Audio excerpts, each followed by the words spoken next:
Welcome to the Alpha Warrior Show. We're excited to share diverse perspectives and expert insights with you. Please note that the views and information expressed by our guests are their own and do not necessarily reflect those of the Alpha Warrior Show, its management, or our partners. Each of our affiliates and sponsors and partnerships is a separate entity, and their opinions are their own. Today's content is provided for information and educational purposes and should not be taken as specific advice, whether it be financial, medical, or legal. While we strive to present accurate and useful information, we cannot guarantee its completeness or relevance to your specific situation. We provide all information as is and encourage you to consult with a professional advisor to address your specific individual needs. Your use of any information from this broadcast is entirely at your own risk.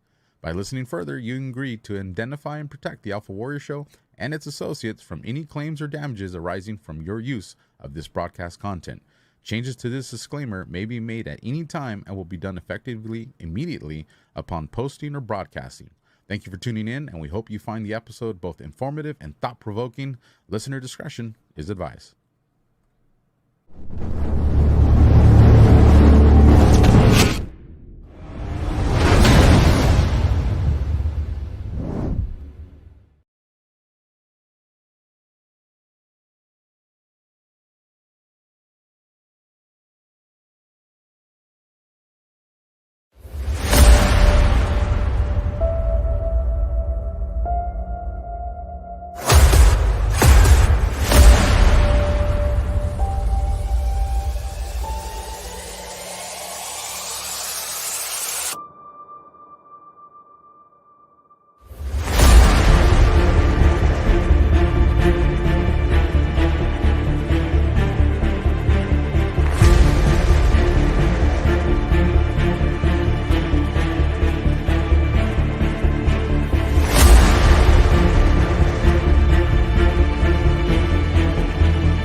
Welcome to the next generation of warfare, psychological warfare. In modern conflict, the mind is a potent weapon. Discover General Michael T. Flynn's groundbreaking guide, The Citizen's Guide to Fifth Generation Warfare. Unlock tactics, strategies, and the mindset to navigate this cognitive battlefield that we all find ourselves in. Equip yourself against manipulation and emerge unscathed. Unleash your potential. Order now.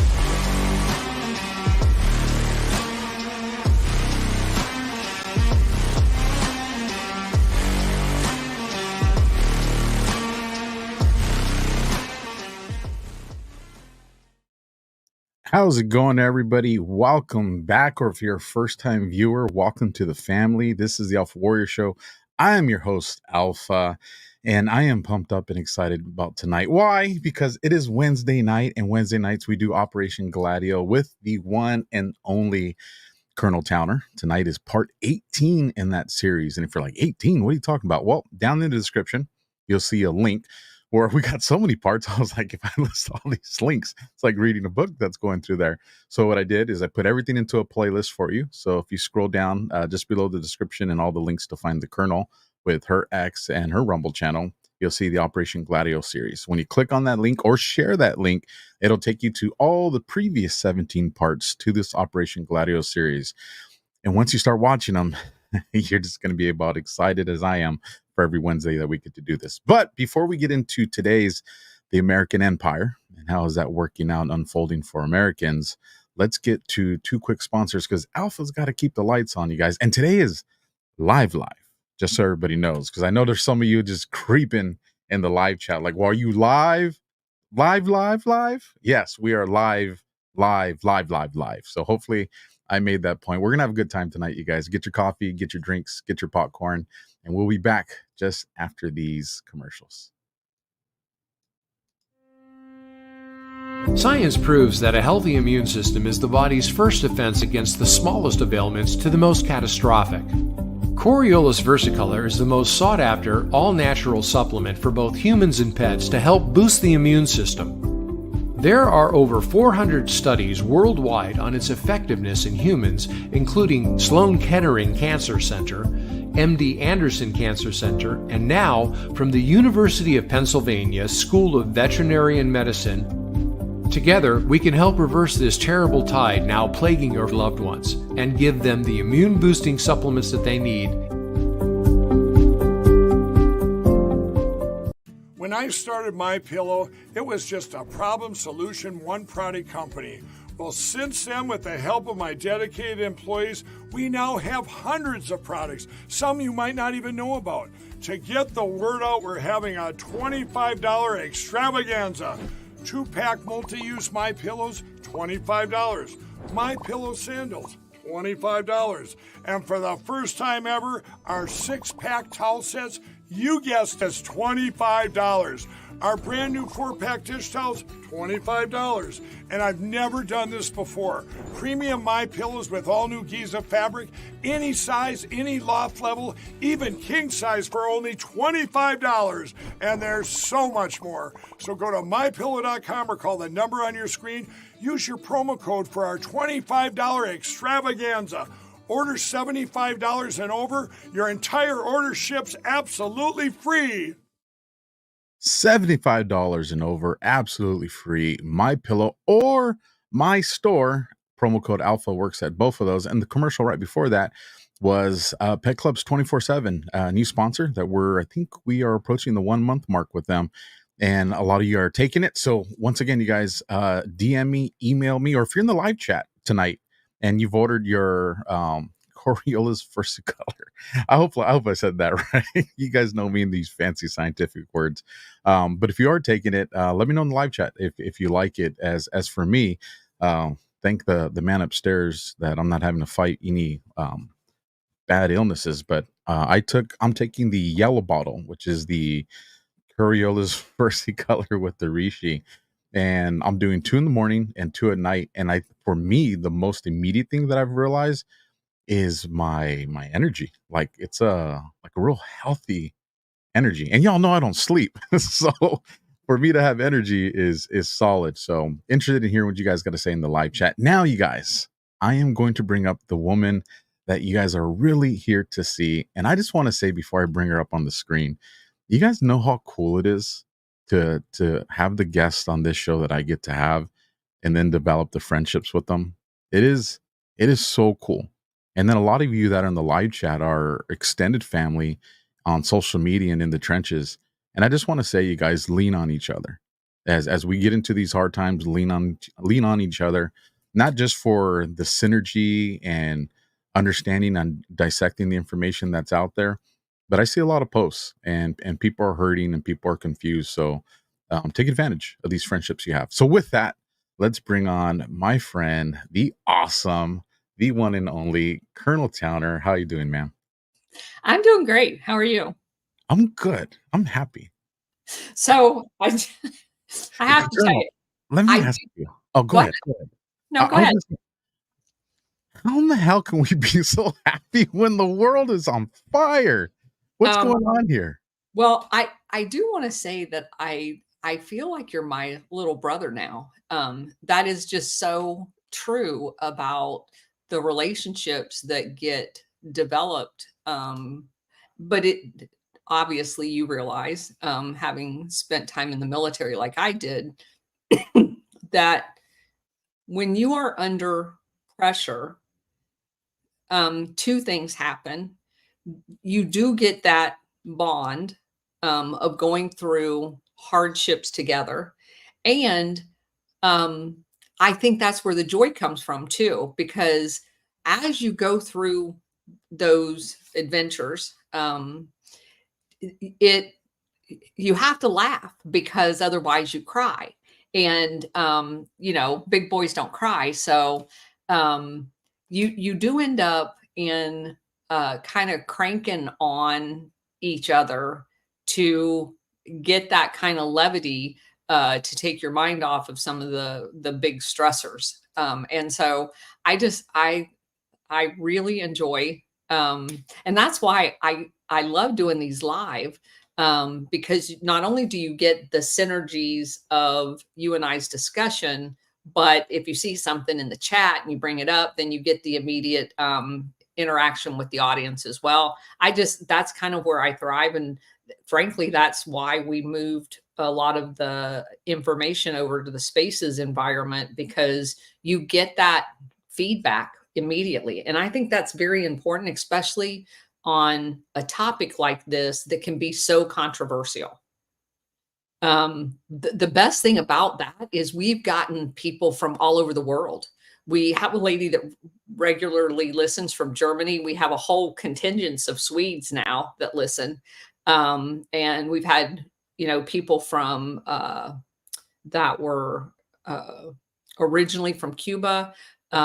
It's just really added kind of, to me, a stamp of validity when you're telling people about the history of these countries and you have people from those countries listening and going, yeah, you're dead on all of that stuff. So you get that immediate feedback, and that's kind of a really cool thing. I mean, think about the resources you have now too, Colonel, where you have people in these countries where if they see something in real time, they can shoot you a message. Oh, they do. That's a good thing and a bad thing. Five Eyes is like, oh, hell no. All right. I got 1,000 eyes. I can just picture your photograph is on a pushpin board at the CIA, the NSA, the FBI. So, okay, it's so funny that you say that, because we had a kid, I mean, he was like 24 years old, come up to he's doing like the door-to-door sales things of pest control. And if you live in Florida, you have to have pest control. The roaches down here will carry you away if you don't.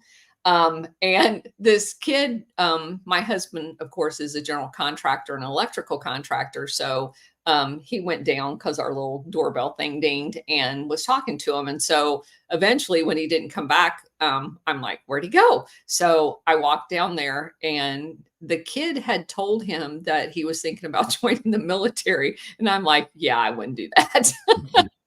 Not until after November, and you figure out who's going to be your boss.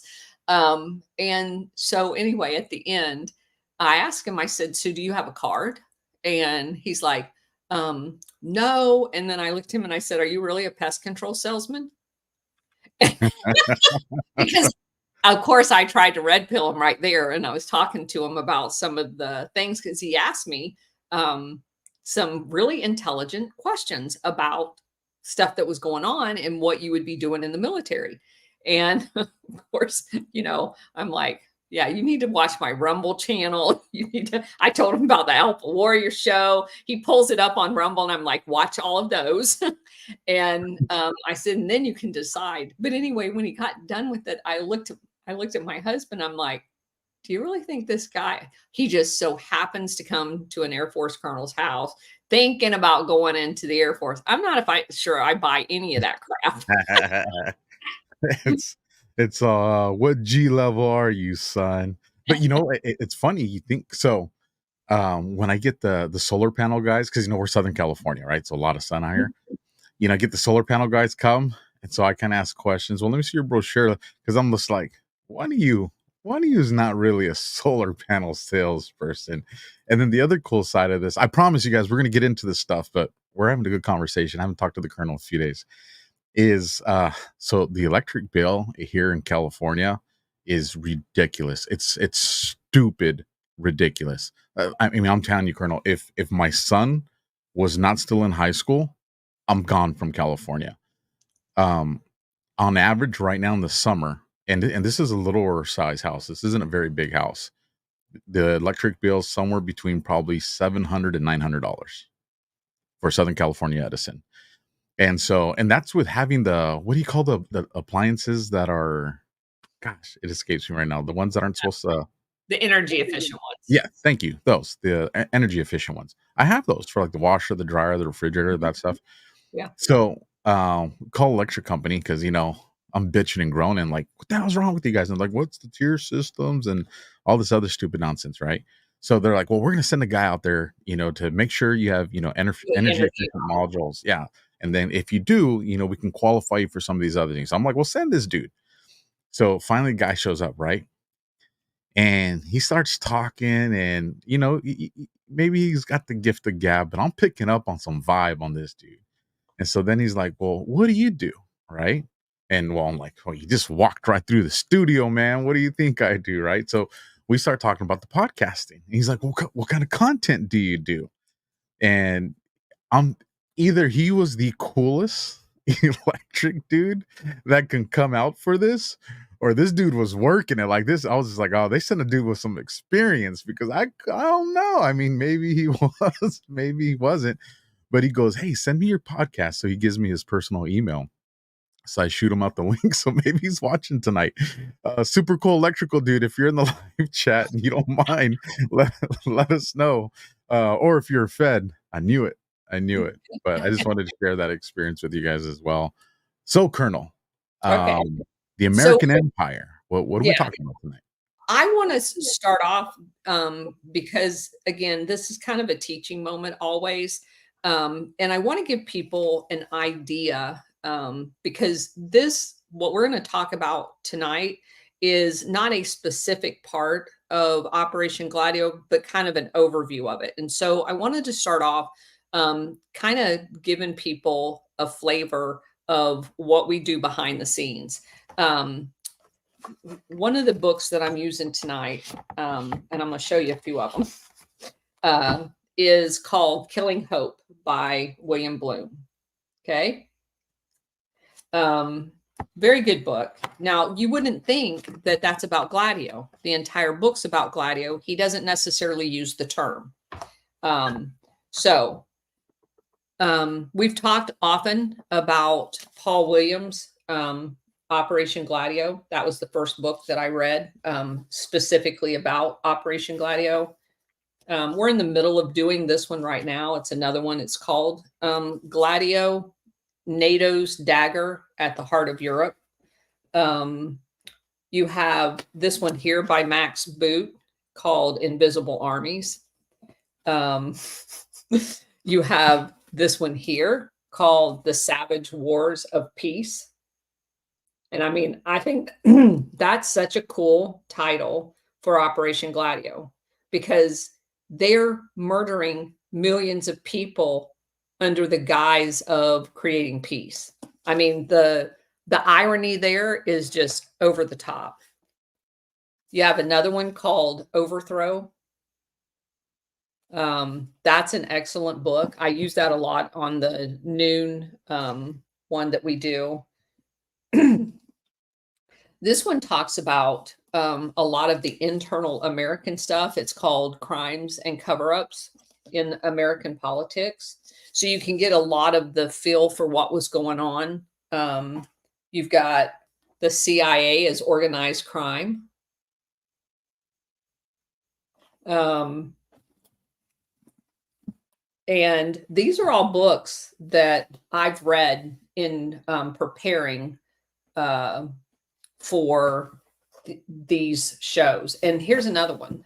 This guy right here is like the coolest guy ever. Greg Polgrain. He's a professor in Australia. This book is about Indonesia and their coup there and what the implications were for JFK. He wrote 2 books, and I'm in the middle of the second one because we're going to move to, we're doing Europe right now, then we're going to move to Africa and then Asia. For everybody that's watching, I grabbed all those. I got the links for them. I'll put them in the description. So immediately following the show, you guys can go there and you go buy those books if you want. So that's a lot of time and effort that goes into, and kind of the hardest part of this for me, as I've oftentimes said to people, I think it might have been easier for someone who didn't have any of the pre-taught history. Having went to school my whole adult life in, getting different degrees of different kinds because they're mandated by the military. If you're going to get promoted, you got to get, a master's degree here. Then they're going to send you for an in-residence master's degree and blah, blah, blah. So you have this kind of preconceived idea that's been drilled into your head as far as the military on both the civilian and military side of your education. So not only in reading these things do you have to like unlearn what you already were told was facts.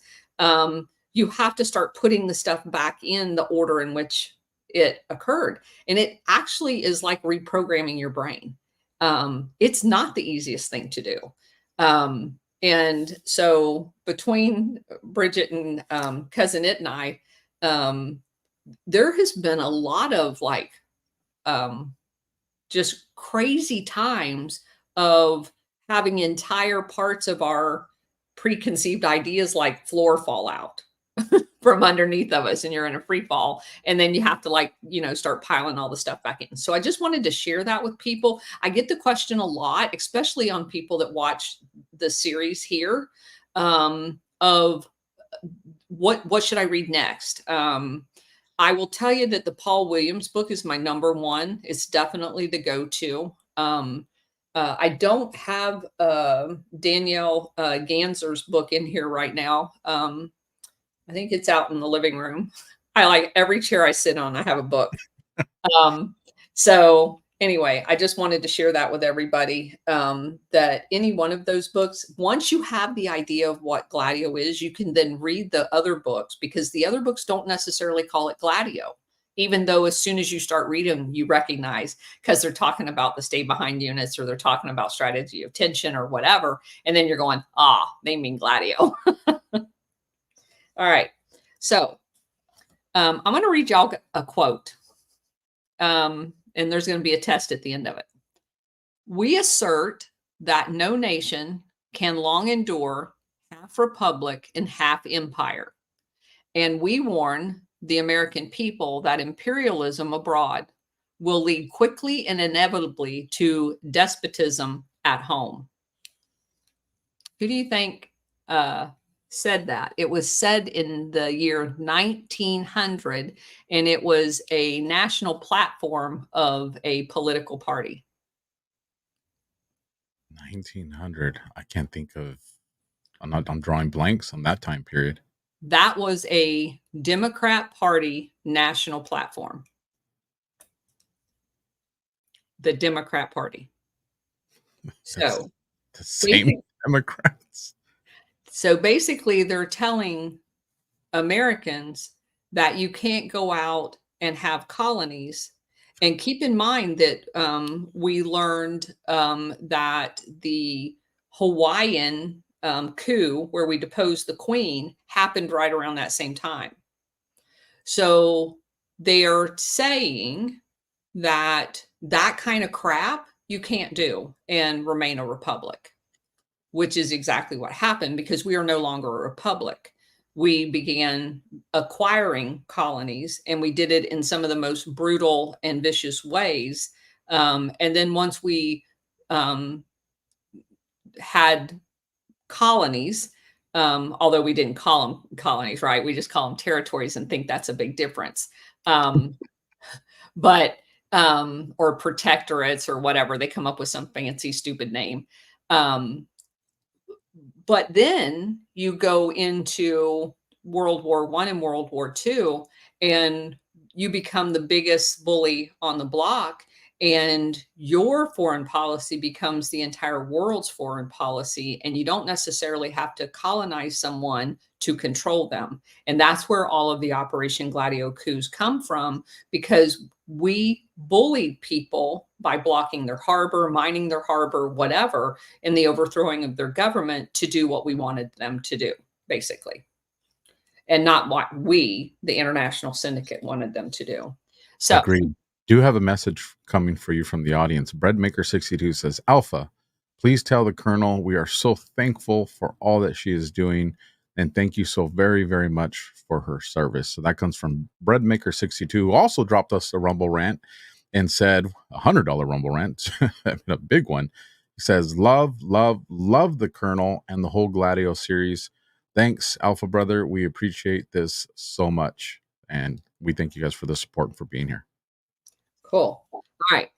So following the bombing in Iraq in 1991, the United States wound up with military bases in Saudi Arabia, Kuwait, Bahrain, Qatar, Oman, and the UAE.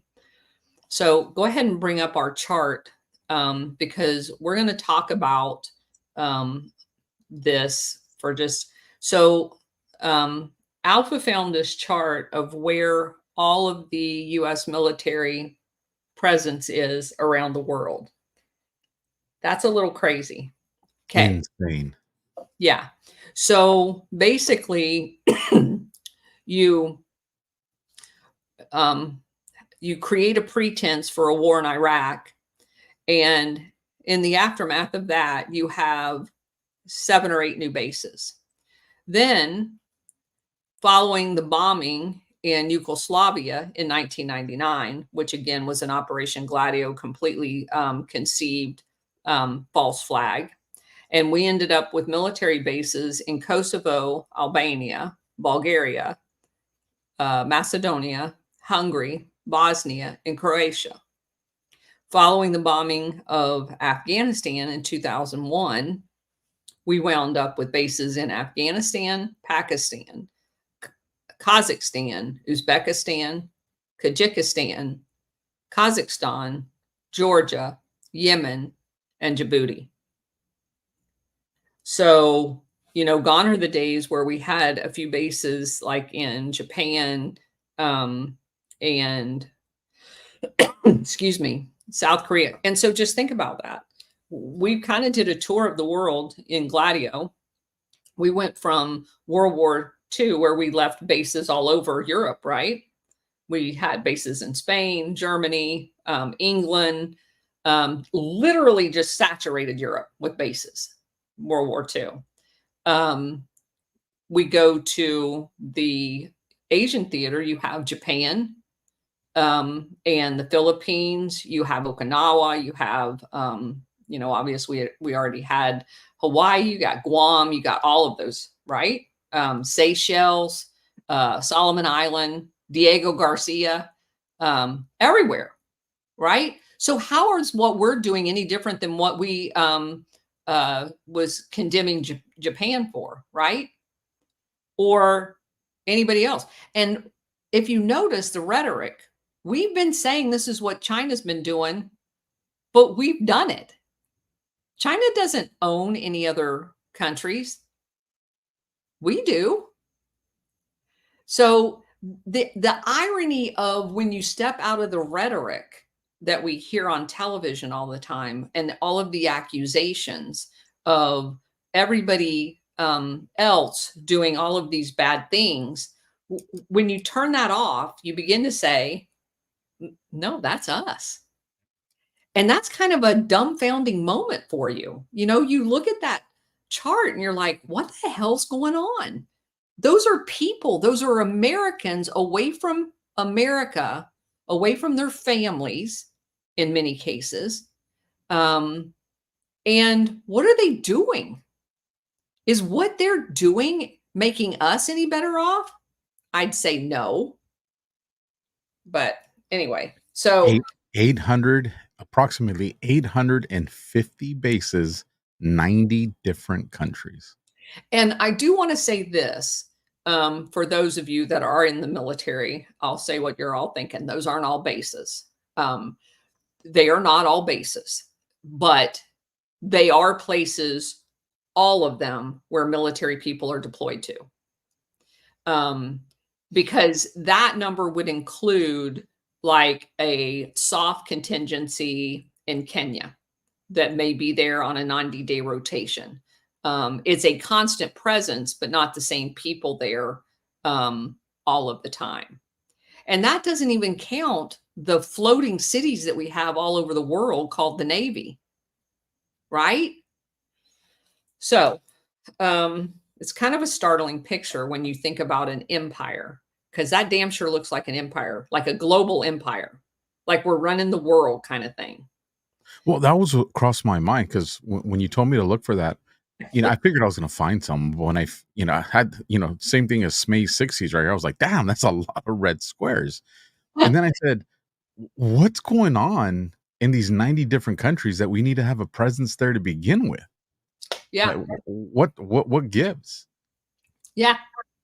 What gives? Our wallet gives and gives. Gives. Okay. And that's the way that an empire does grow. It has thousands of bases and other military installations in every corner of the world, ready to mobilize or to put down any threat to our imperial rule.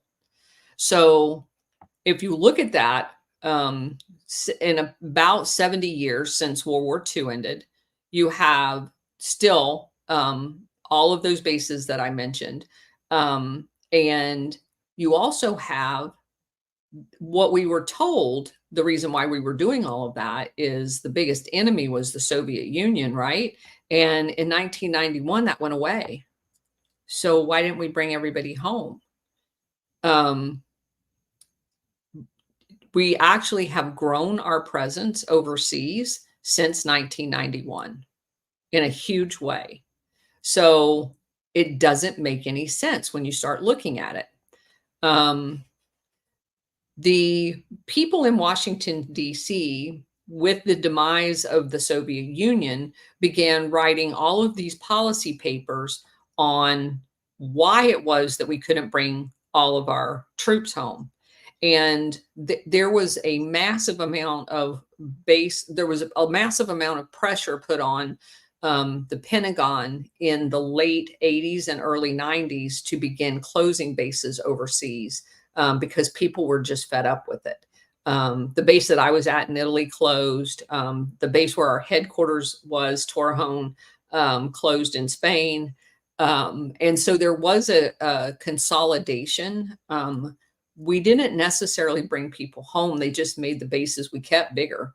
You go to Ramstein now, and Ramstein is like huge compared to what it was back in the day. But I want to go through a timeline real quick. In 1992, our first objective, which is obviously right after the Soviet Union fell, because it fell in 91, our first objective is to prevent the reemergence of a new rival, either on a territory or an economic basis. We wanted to prevent a threat of anyone of comparable size. We must account sufficiently for the interest of the advanced industrial nations and discourage them from challenging our leadership. This is coming from policy papers that were written at the time, or seeking to overturn the established political or economic order, which means us first. We must maintain the mechanisms for deterring potential competitors from aspiring to even be regional leaders. We will engage terrestrial targets someday, ships, airplanes, land targets from space. This was said in 1996. We're going to fight in space. We're going to fight from space, and we're going to fight into space. That's from a policy paper written in 1996. Another policy paper in 1997 had a quote, "With regards to space dominance, we have it, we like it, and we're going to keep it." The year 2000, the new military preparedness standard is to maintain military superiority over all potential rivals and to prepare now for future military rivalries, even if they cannot yet be identified or eventual arrival is only speculated. The requirements have become detached from any net assessment of actual security threats. In other words, we don't have a near peer competitor, but we're doing this shit anyway. Sit down and shut up. Generic wars and generic capability are offered as a basis of planning. Particularities of real threat scenarios have become secondary. So we're not even paying attention to real threats now. Those are secondary when we do planning for force capability. Secondary only to the need to show real, raw U.S. power across the globe. That's a policy paper. In 2001, now keep in mind what's going on in 2001, right? 9/11. The presence of American forces in critical regions around the world is the visible expression of the extent of America's status as a superpower and as a guarantor of liberty, peace, and stability. We didn't give one person liberty. We didn't give anybody peace. And we damn sure didn't give them stability. None of them. We created instability everywhere we went, to include America. 2001, another policy paper. If we just let our vision of the world go forth and we embrace it entirely, and we don't try to be clever and piece together clever diplomatic solutions to this thing, but just wage a total war against tyrants, I think we'll do very well, and our children will sing great songs about us in years to come. One more in 2001, the Bush administration's nuclear posture review, which I remember well, directing the military to prepare contingency plans to use nuclear weapons against at least 7 countries: China, Russia, Iraq, Iran, North Korea, Libya, and Syria, and to build smaller nuclear weapons for use in certain battlefield conditions. So in 2001, when they were preparing that, I was at US CENTCOM, and I remember this, there were drafts of different like nuclear scenarios that were going around for people to look at. And I remember looking at that going, what the hell are these people talking about? Potential nuclear weapons use for at least 7 countries. Is that crazy? That's insane. Yeah. And and who they're talking about. Why would you nuke Iran or Iraq? Because, you know, the whole Iraq thing, what they're trying to do is provide, these are regime change targets right here. So that's what I want people to understand now with your GLADIO glasses on. You can go back and look at this. I would have never, ever thought that. I didn't think that. I mean, I saw this. Regime change in China, regime change in Russia, regime change in Iraq, which we did. Regime change in Iran, which we're still trying to do. Regime change in North Korea. Regime change in Libya, which we did. Regime change in Syria, which we're still trying to do. Right? So they're trying to remove Putin. Yeah. So you just go right down the list.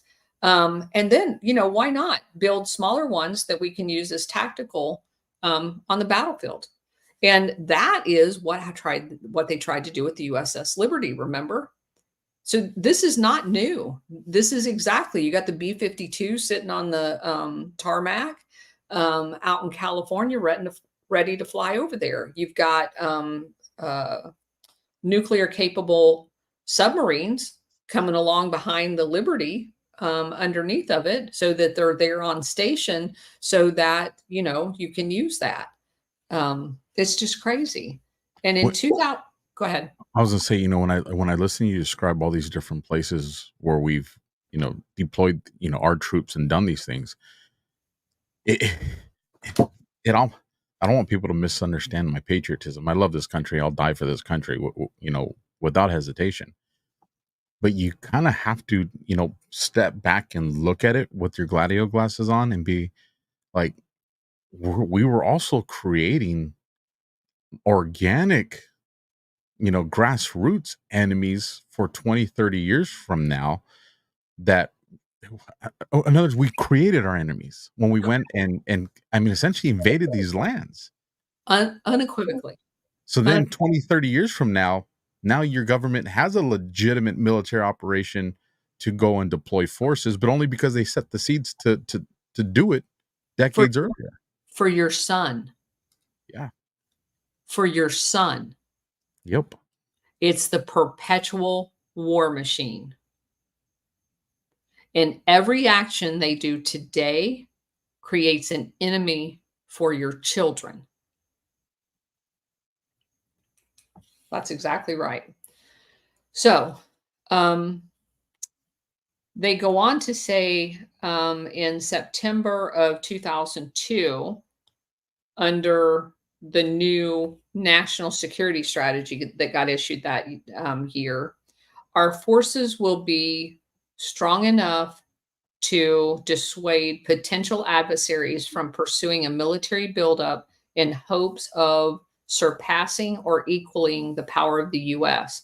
America will act against such emerging threats before they are fully formed. What's that talking about? Preemptive strikes. We're going to act against a threat before it actually forms. Weapons of mass destruction. We must deter and defend against the threat before it's unleashed. We cannot let our enemies strike first.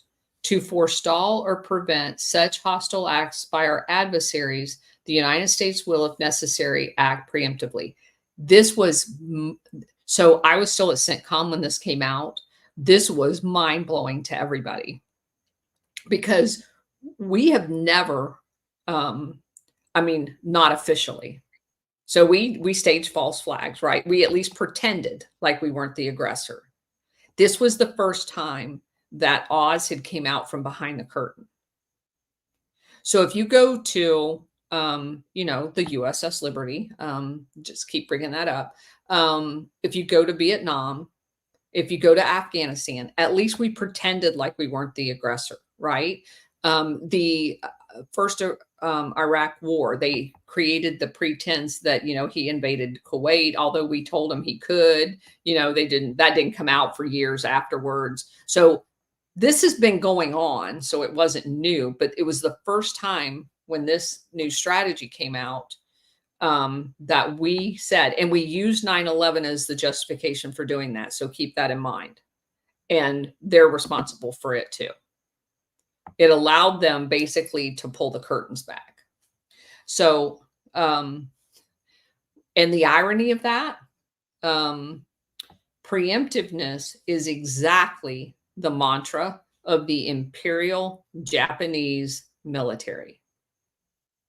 When they went country by country by country throughout all of the Asian, they went into China, they went into Vietnam, they went into Korea, they went into Malaysia, everywhere, right? They did it as an imperial power and stole their resources. What have we been doing since World War II? Stealing everybody's resources. It's heartbreaking.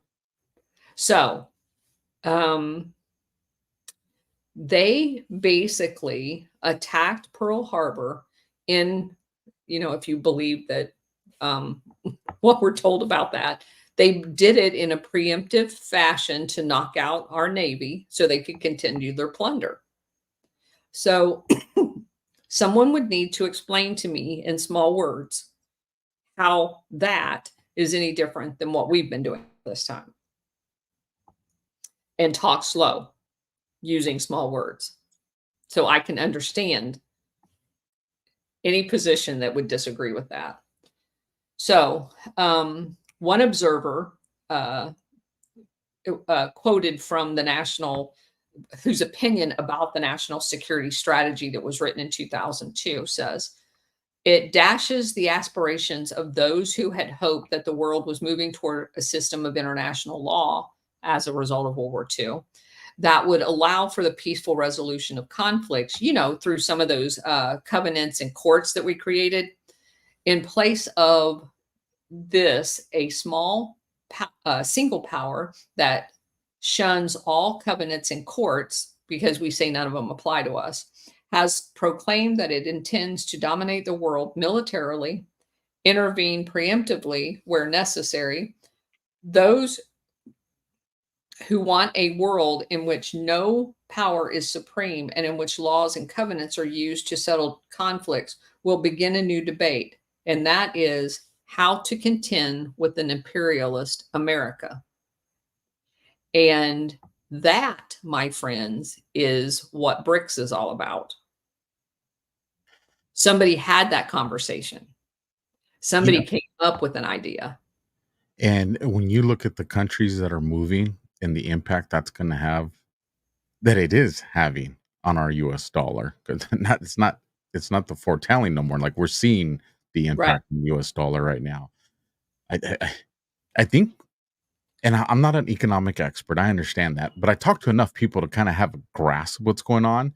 And the one thing that all these economic experts do tell me, including Jim Willie, and I know the guy, he reminds me of the mad scientist on Back to the Future, but the guy knows his shit. Like, nobody can contest that.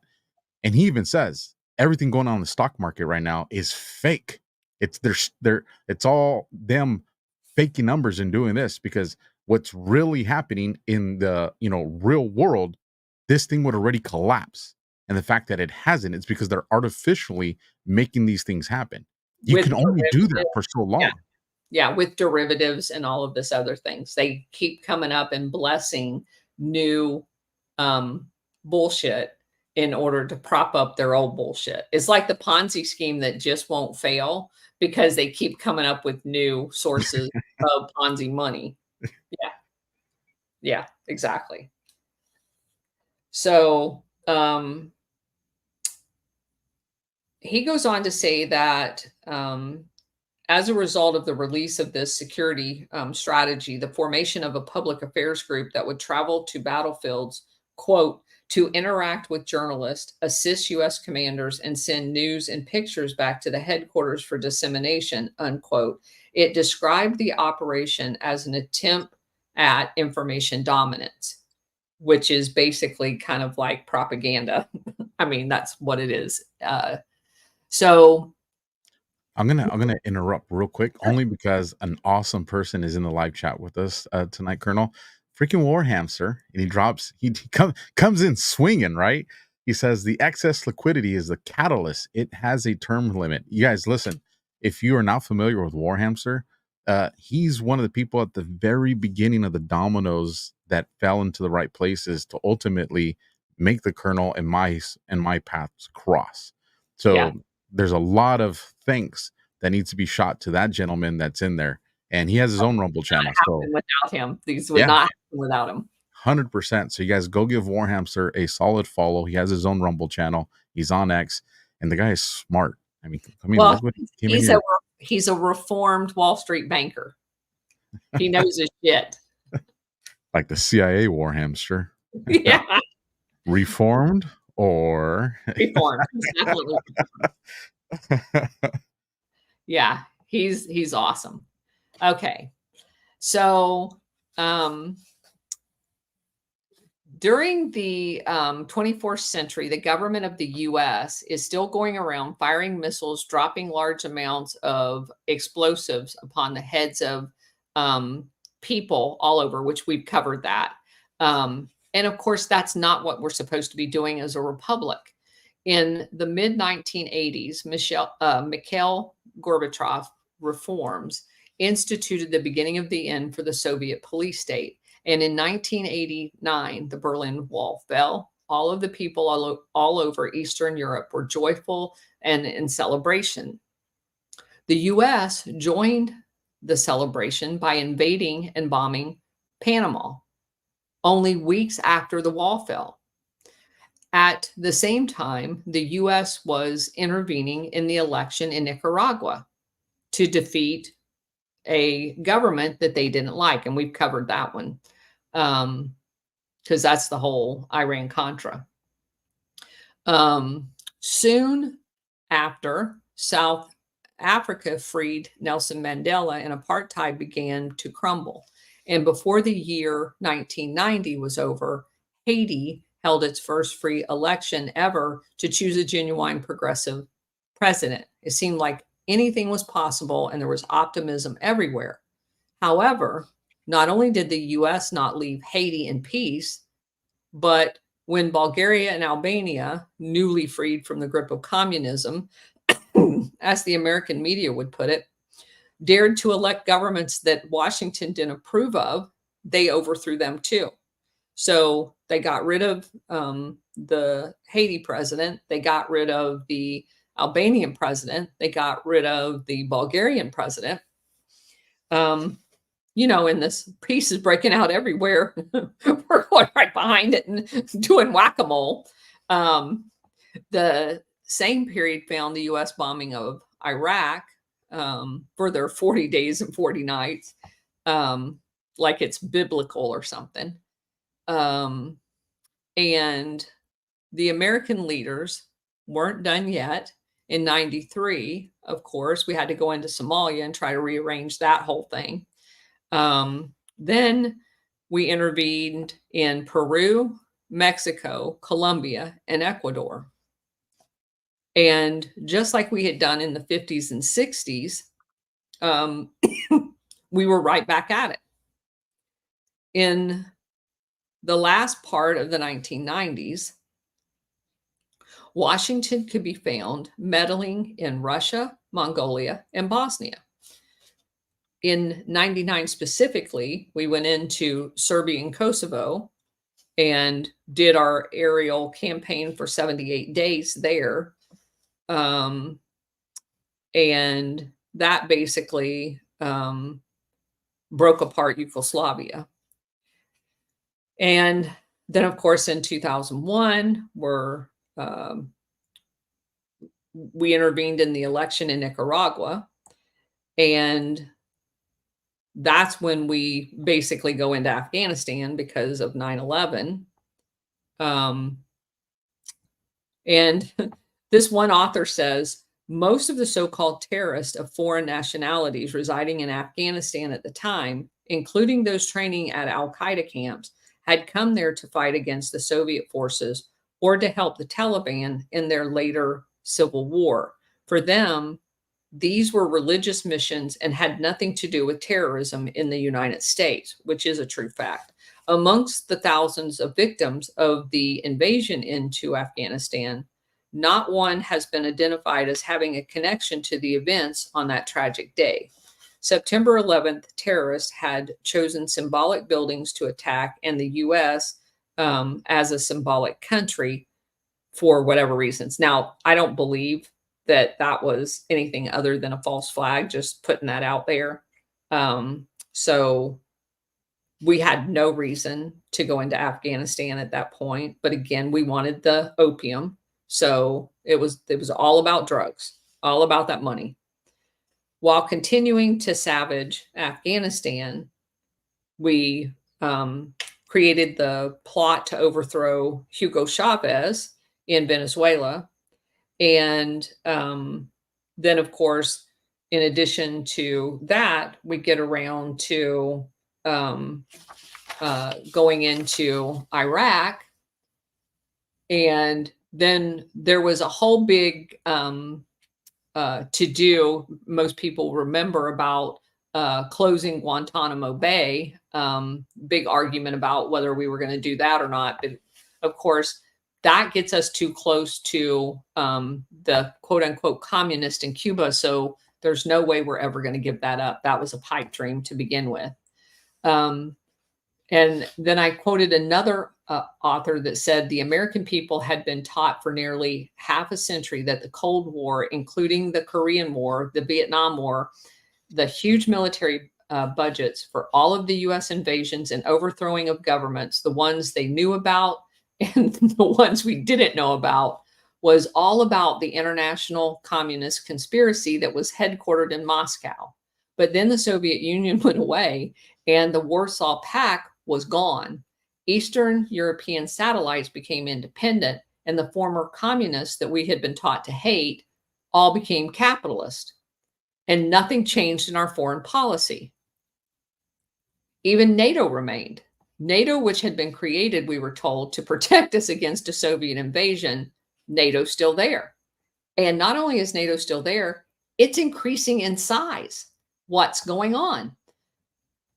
The U.S. began poking around in the Balkans, and then moving the charter. We go back into Afghanistan, and as the Russians closed down their Cold War bases in Eastern Europe, Vietnam, Cuba, the United States began opening bases because of terrorism.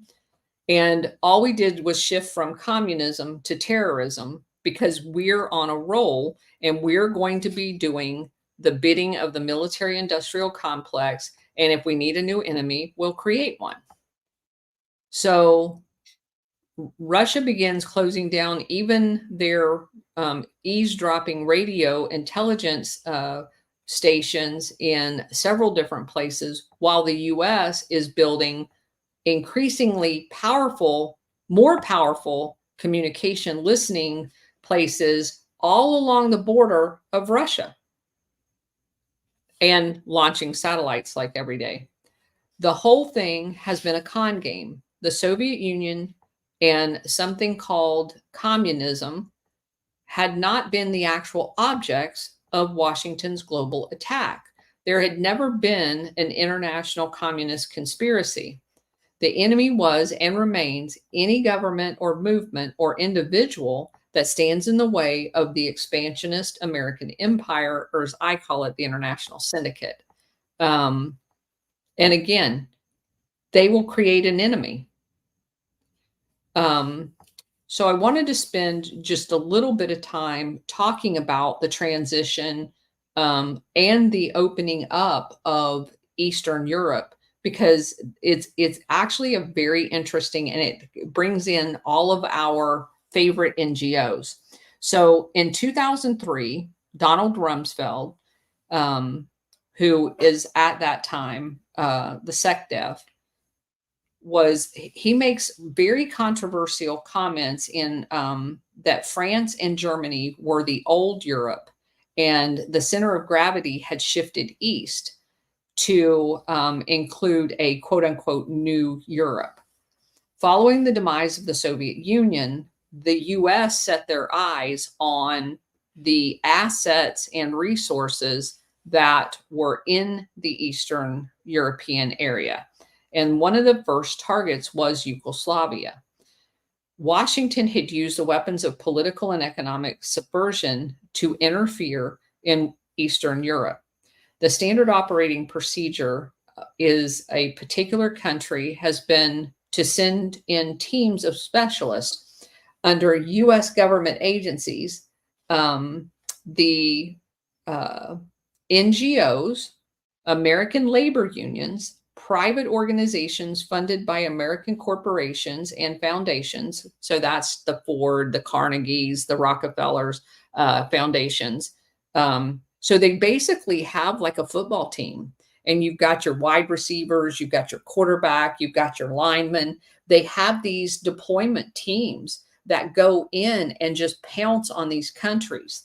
The National Endowment for Democracy, the Agency for International Development, USAID, Open Societies from George Soros, and then all of the companies. You know, you have Coca-Cola, you have McDonald's, you have all of these people that want in those markets. And so that's like your secondary. You've got your front lines here. These guys go in and just saturate the country. And then you have your secondary part of the team that's going to come in and scarf up all of their resources. The mining companies will, write. And part of the way they do this, like especially in South America, is they went in and they start handing out money. That's what the NGOs are for. These NGOs are funded like the Rockefeller and Ford Foundation. If you go back and you look at the people on their board, it's the international syndicate. They're the first ones in, and they start buying senators. They start buying the presidents. They start buying people in staff positions. So they get their network of people that they own, they're going to blackmail them. They're going to bribe them. They're going to do whatever they can. And then when there may be a law like what we found out with Hawaii, where you couldn't own land if you weren't from Hawaii, right? And so they basically paid off the king before the queen that they deposed to get him to change all of the laws. And so if one of the other things was that only people who owned land could vote in Hawaii. Well, they didn't want everybody to vote because they had imported Japanese and Chinese workers, like 17,000 of them. And so they didn't want a democracy where everybody got a vote. So you have to implement laws. In order to implement laws to be able to rape, pillage, and steal all of people's resources, you have to own politicians. And so what they're describing is this process that they use to do that. And that's what a lot of people, this just floored me. War Hamster will be able to back me up on this. Browder, who went in after the fall, because that's basically the time frame that we're talking about here, after the fall of the Soviet Union, this whole team went into Russia.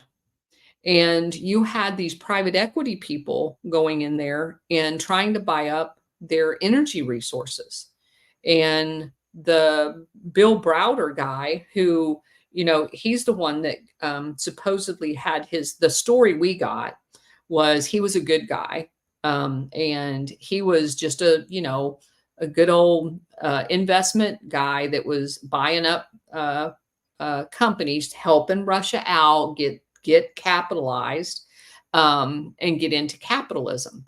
And so he was working with a guy that was working with Russia, a Russian guy, a lawyer, I believe, that was working with the government there, as like his interpreter and blah, blah, blah, kind of doing all of the Russian paperwork for him. Well, that guy got killed. That was Magnitsky. What was actually going on is he was doing the money thing. He was bribing people, and they were taking things and they were buying officials, and somebody in Russia knocked him off, the lawyer guy. So Bill Browder basically got kicked out of Russia, and he came here, and all of his buddies that had sent him over there with their money to invest for them got Congress to pass the Magnitsky Act that basically penalized Russia for taking care of itself. Was his first name Sergey? For Magnitsky? Yes. Yes. Okay, I think I found him. I wanted to bring him up on the screen so people can see what we're talking about. So he's the guy that gets knocked off. And then if you look at Bill Browder, he's like a far leftist goon guy. But what was the most fascinating part of that whole story is the guy that put up the primary amount of money for Bill Browder. Yeah. Bad guy. And what's even more interesting is, you remember the Russian that met with Don Jr.? If you go back and you look, the whole guise of that meeting was the Magnitsky Act that I just told you about. That was the purpose of the meeting. So when all of this stuff is relevant, look up a guy by the name of Safra, Safra. And you might have to actually add died in a fire, because he died in a fire. I just put Safra died, and first thing that pops up is died in a fire. Yeah. Arsonist in Edmund Safra death back in prison in the U.S. Sound about right? Yeah. All right, let me bring this up then. Is it Edmund Safra? Is that his name? I think that's what it. Here, let me bring it up so you can take a look.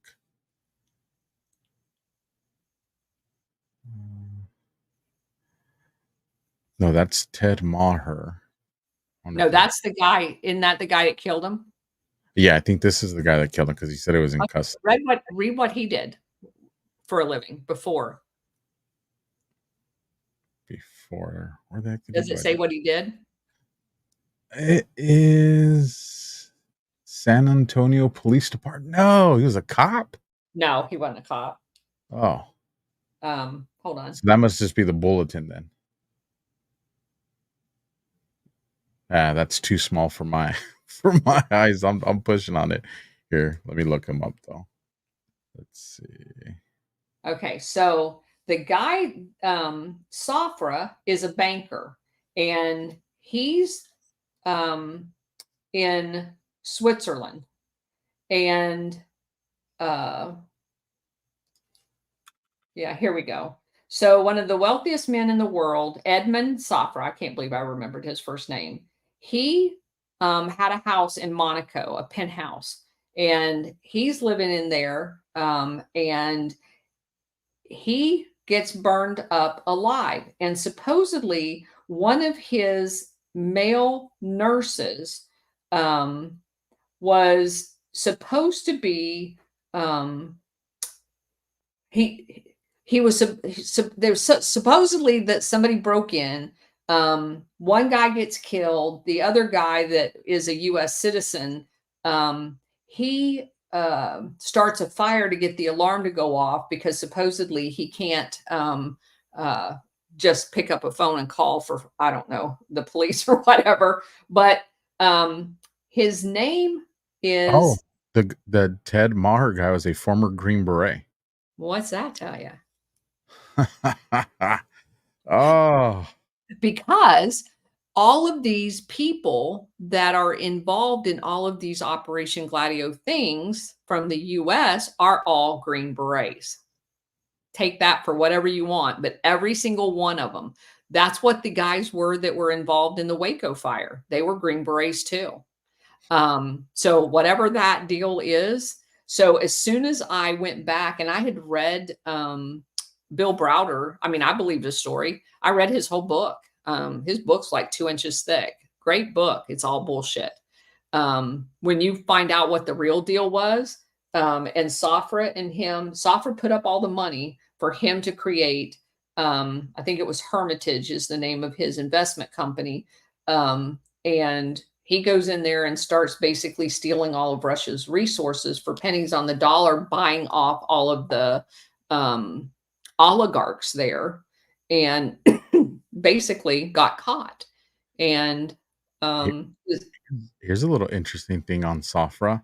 Safra also helped universities directly, often through the support of chairs in particular programs, such as Judaic studies. For example, at Harvard University, he endowed the Jacob E. Safra Professorship of Jewish History and Sephardic Civilization and the Edmund J. Safra Center for Ethics, and he gave significant funds for the Robert F. Kennedy Visiting Professorship in Latin American Studies and the University of Pennsylvania's Wharton School of Business. He created the Jacob E. Safra Professorship of International Banking and the Safra Business Research Center. Yeah, he was Jewish, and he did a lot of philanthropy to Jewish causes. But yeah, it's crazy. So anyway, that's a good example of the initial on.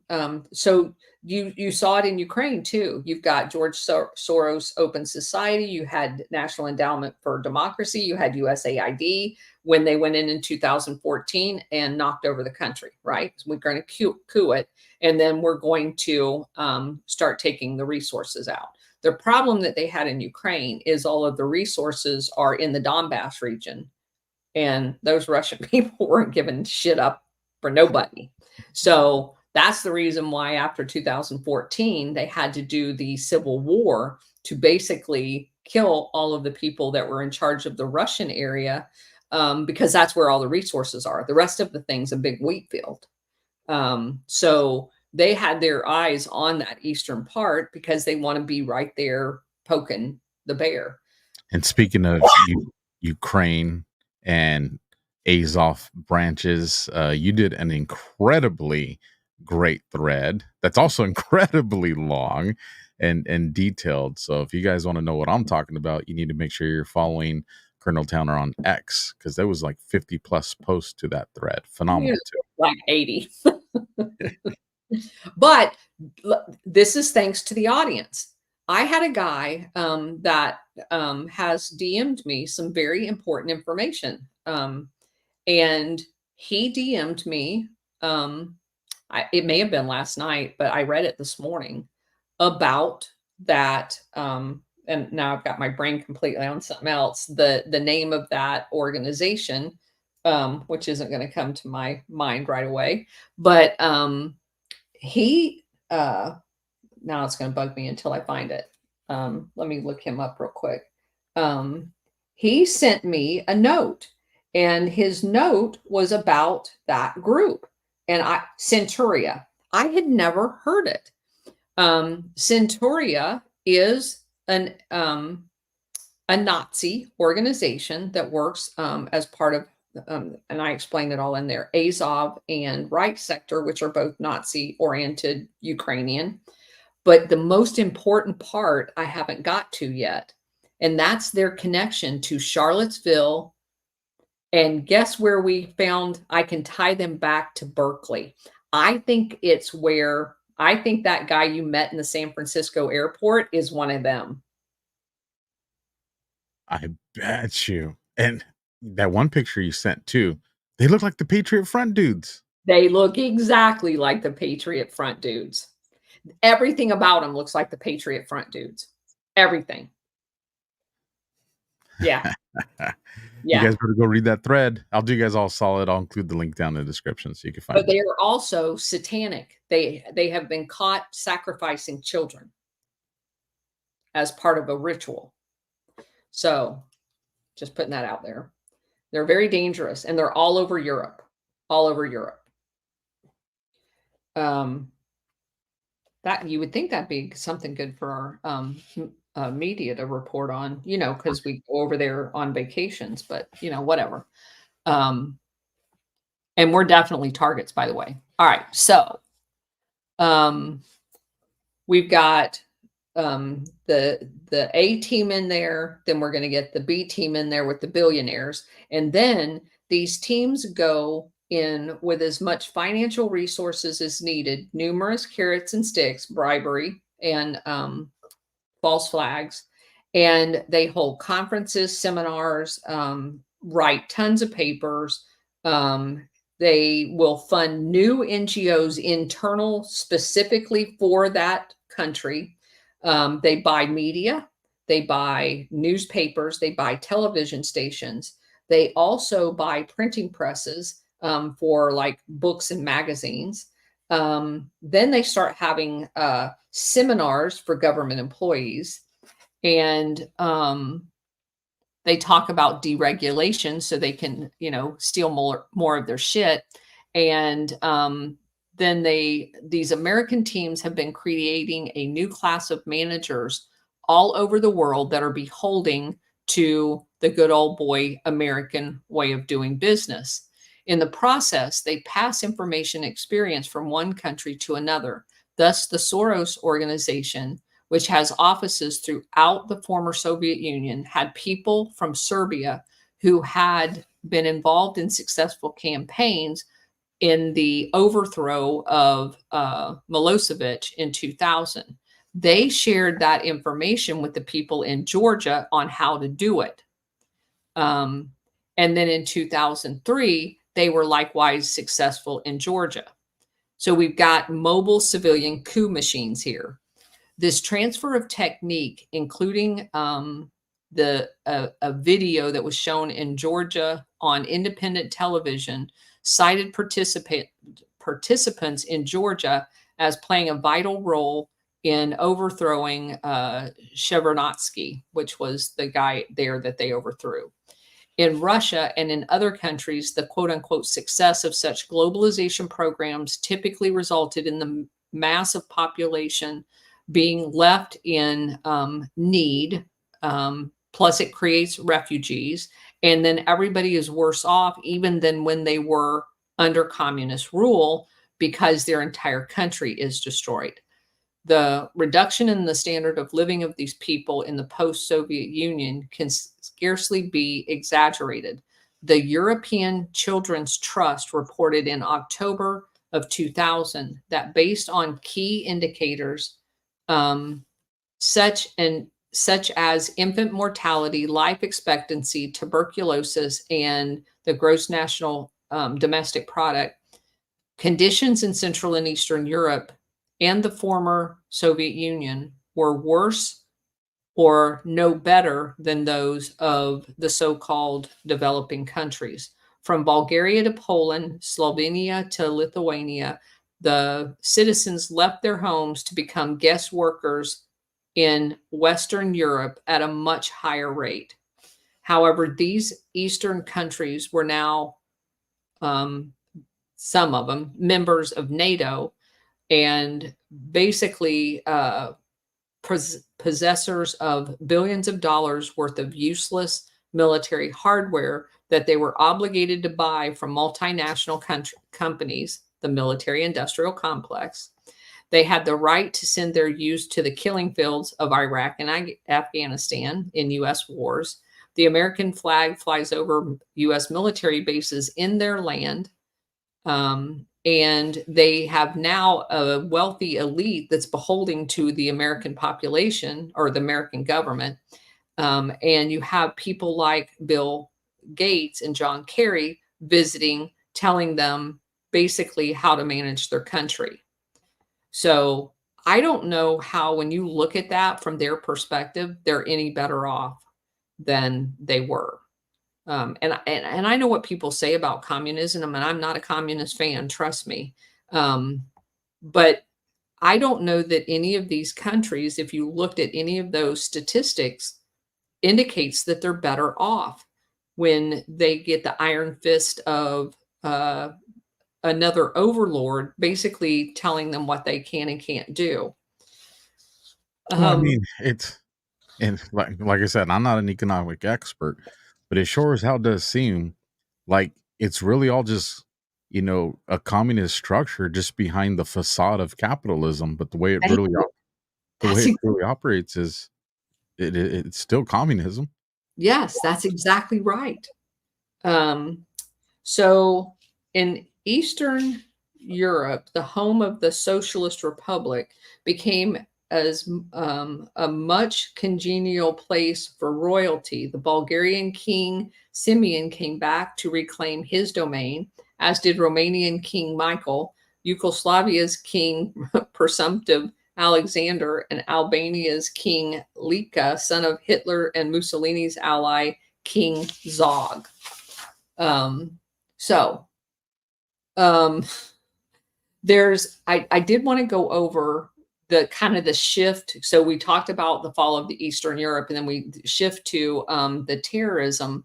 And I want to go over a couple of things because it's very, very important. It says, of course, our official mantra is we're anti-terrorism. But when you look at attempting to assassinate diplomats and blocking people's ports and placing bombs in diplomatic buildings, which we've done. And you have people like Orlando Bosch, B-O-S-C-H. He's Cuban, and until he died in 2011, he lived in Miami, who basically was left alone. And basically, he was honored as the city of Miami created a Dr. Orlando Bosch Day. And he actually blew up an airplane with 73 people on it. He was responsible for several assassinations. He fired a cannon at ships docked in American ports, and he placed bombs in commercial buildings in the U.S. and abroad. And Miami creates a special day for him. He was a member of that Cuban exile group that was basically an Operation GLADIO unit for us, operating out of Miami. He was imprisoned in Venezuela and released in 1988, where he had been held for the bombing of the aircraft. And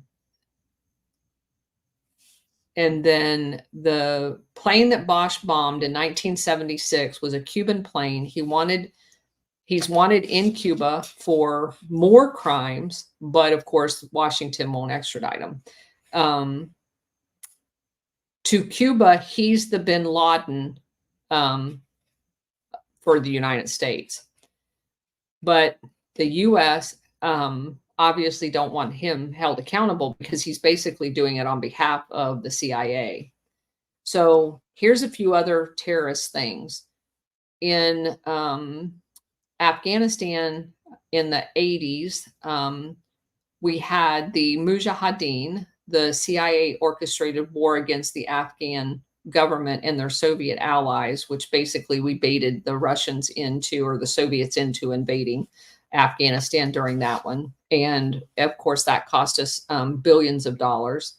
And the Mujahideen kind of morphs into Al-Qaeda as a result of that. So we basically created that entire thing. Bosnia in 1992 to 1995, you have U.S. NATO forces carry out bombing campaigns over Bosnia, damaging the military capability of the Serbs and enhancing that of the Bosnian Muslims, who, by the way, several of them were imported from Afghanistan, just like the Chechenian Muslims were imported from the Mujahideen and Al-Qaeda as well. When the Chechenians attacked the Russians, they were basically a CIA operation. And so then there's these decade-long civil wars in the Balkans, the Serbs, and you have a 2001 Wall Street Journal report, quote, "For the past 10 years, the most senior leaders of Al-Qaeda has visited the Balkans." So that's us. Those are our terrorists that we created that are found in the Balkans, including bin Laden himself on 3 occasions. Goes in there from 1994 to 96. The Egyptian surgeon turned terrorist leader, al-Zawahiri, had operated terrorist training camps, weapons of mass destruction factories, and money laundering and drug trading throughout Albania, Kosovo, Macedonia, Bulgaria, Turkey, and Bosnia. And I am 100% convinced that he was doing that on behalf of the CIA. 2002, The Guardian of London wrote a full-page story on the secret alliance between the Pentagon and radical Islamist groups in the Midwest, designed to basically create the Bosnian Muslim uprising. And then you go to Kosovo in 98 and 99, overwhelmingly Muslim, was a province of Serbia. And you have the Kosovo Liberation Army began an armed conflict with Belgrade to split Kosovo from Serbia.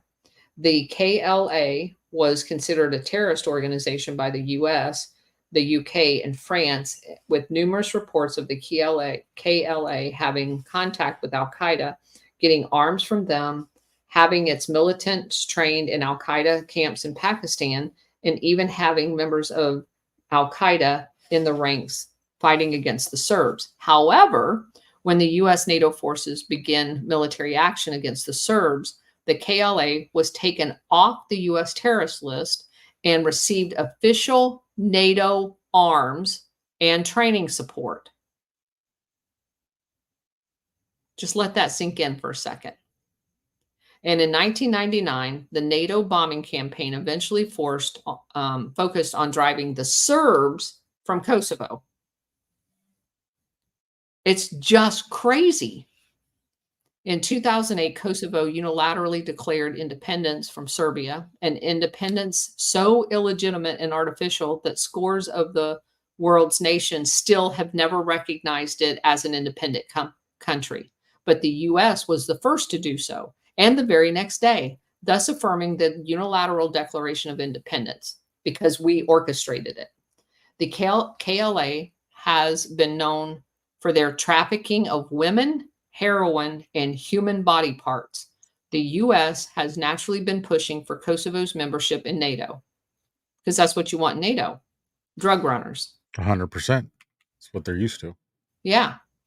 In Libya 2011, the U.S. and NATO to the rescue again. For more than 6 months, almost daily missiles attack against the government and forces of Omar Gaddafi, as assorted military East jihadists assembled in Libya, all trained by us, and battled the government.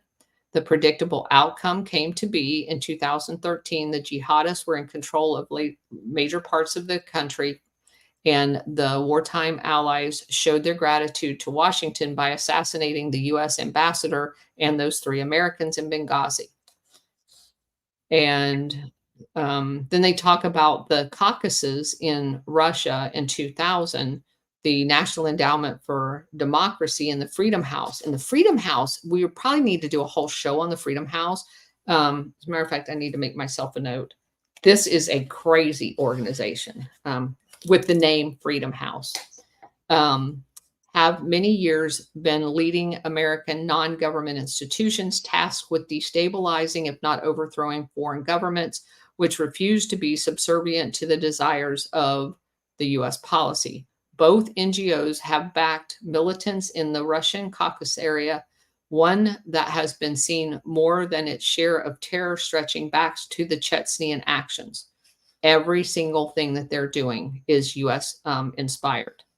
And then, of course, they talk about Ukraine in Syria in 2011.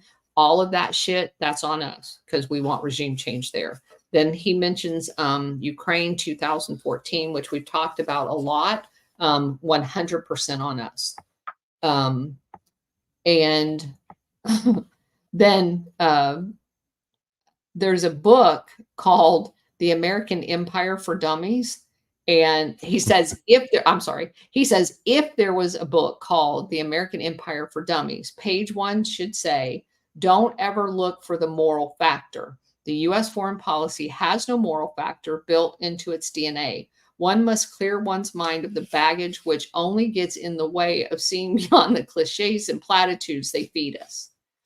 It's rather difficult for most Americans throughout the world to accept such a notion. They see American leaders smiling, laughing, telling jokes, talking about God, peace, and law, and democracy, and freedom, and human rights. These leaders know how to condemn the world's atrocities in no uncertain terms with just the right amount of decent people, using words that decent people love to hear. They use the right catchphrases. But it's under such men and women that the U.S. has compiled such an extraordinary record. Endeavored to overthrow more than 80 foreign governments, grossly interfered with domestic elections in at least 30 known countries, attempted to assassinate more than, so it says attempted to assassinate more than 50 foreign leaders, with the other 30 being deposed of in soft coups, like they tried to do Trump 4 times. And the 30 that got away alive basically just went into exile, like the Haiti president did. Dropped bombs on people in more than 30 countries and attempted to suppress a populist or national movement in over 20 countries. The net result of these actions was to cause the end of life of several million people and condemn many millions more to agony and despair. Well, this is on their website under the About Us. I'm at the freedomhouse.org. Now, I'm going to read this, but you guys have we've all had our GLADIO glasses. Now I need you to put on your GLADIO headphones and listen to what I'm actually reading on this quick paragraph. So freedomhouse.org, it says, we mobilize policymakers, advocates, and leaders to act. Freedom House's analysis of the state of global democracy and extensive work with frontline activists gives us unique credibility to advocate for policies that would reinforce democratic governance in the United States and around the world.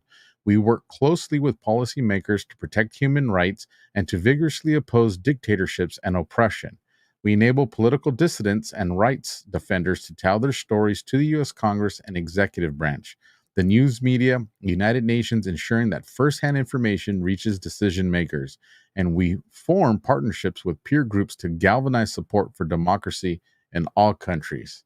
It sounds like we're stay behind units, we're propagandists, we're operatives, and like you just finished saying, we'll either assassinate or soft coup the people that go against what we're trying to establish here. So in so many of the countries that I went through, Freedom House comes up a whole bunch. Yeah. So, but I haven't done like a name by name comparison. You got to look at who's on their board. Go to there should be a board at the top. Let's see. And let me go back. It's there. Countries, freedom map, issues, perspective, policy. No. What's up there? Is that so? Go down to the very bottom then. So that's where I went to their about, because I was looking for the same thing, their board members. Yeah. I wanted to see, but I didn't find anything too obvious on them. Yeah, I have them on my list because we definitely need to look at that. So we're almost done. I did want to read 2 more quotes. Scott Ritter, the chief UN weapons inspector in Iraq. Oh, found it. Here we go. All right. Board and leadership. Here we go. So Jane Harmon. Oh my God. Oh, and I know Wendell Wilkie. I recognize his name too. I was like, that name did sound familiar. Yeah. Let's see. Michael Chertoff. That sounds familiar. Oh, well, he's the Homeland Security guy. He's a dirt bag. He is a dirt bag. I was like, okay, who else? Let's see. Yeah, they're dirty as soon as you find his name. Nina Jacobson sounds familiar as well. I don't know that one. Let's see.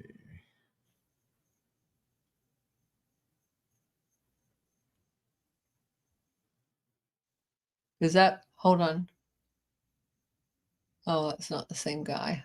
Okay. Yeah. All right. So yeah, we definitely need to do a deep dive on them. I'd have to go back through all my notes and find out where all. So Scott Ritter says, stated in 2002, before the American invasion and occupation of Iraq,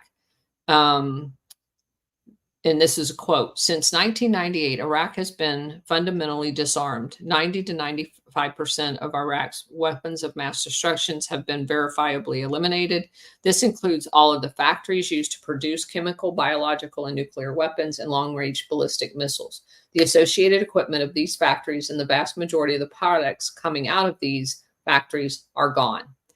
In the same period, the director of the International Atomic Energy Agency reported, quote, dismantled extensive nuclear weapons related facilities. We neutralized Iraq's nuclear program. We confiscated its weapons usable material. And we destroyed, removed, and rendered harmless all of its facilities and equipment. So we knew that going in, that they basically had nothing. The yellow cake story that was kind of the rumor that went around at the time was proven to be a lie. That was a CIA stunt. This then was the alarming threat of Iraq that had to be crushed, a society already terribly disabled because of 12 years of U.S. instigated sanctions. And, quote, the most pervasive sanctions ever imposed on a nation in the history of mankind, unquote. Shortly after the start of the War on Terror in 2001, a senior Defense Department officials told the New York Times, quote, "The idea is to build an anti-terrorist global environment so that in 20 to 30 years, terrorism will be like slave trading, completely discredited," unquote. They're the ones that created it. The world can only wonder this: when will Americans' war of aggression, firing missiles and rockets into the heart of a city, destroying homes, cities, lives, cluster bombs, drones, when will this be completely discredited?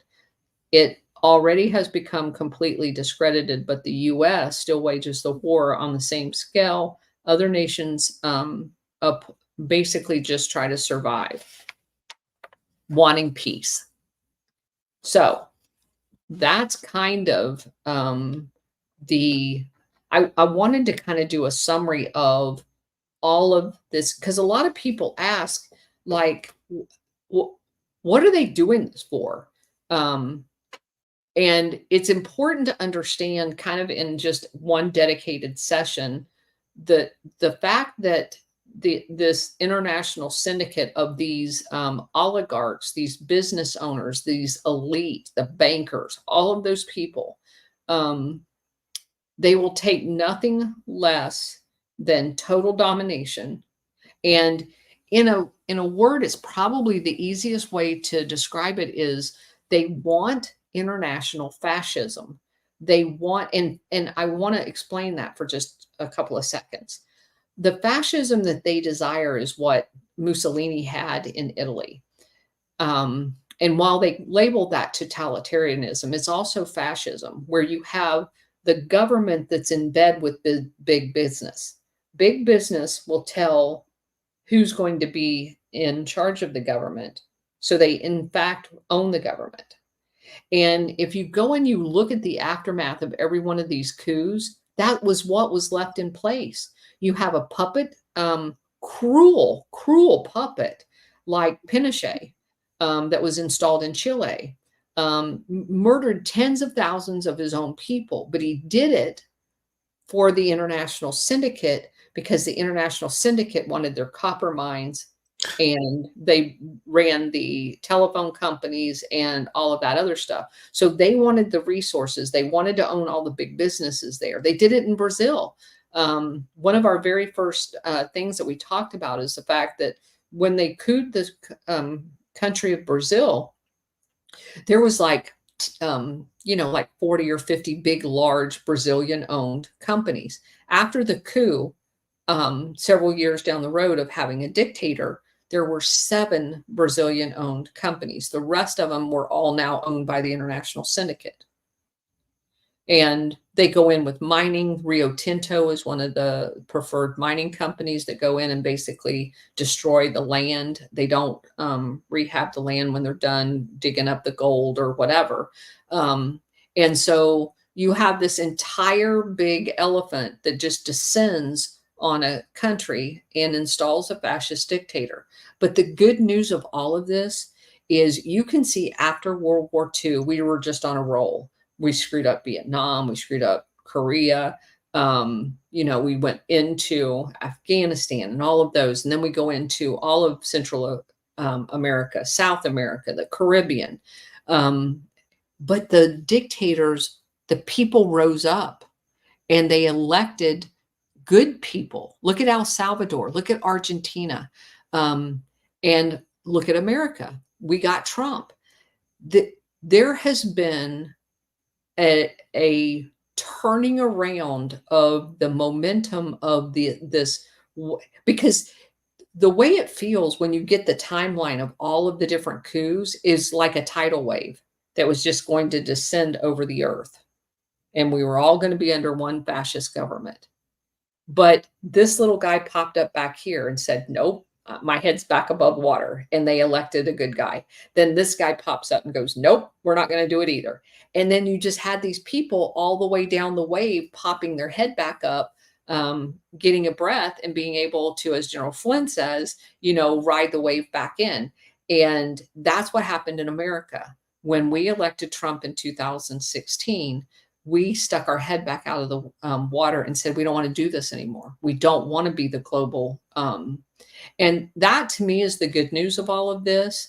But we're not through it yet, which is why I want people to understand, because there's still rough waves ahead.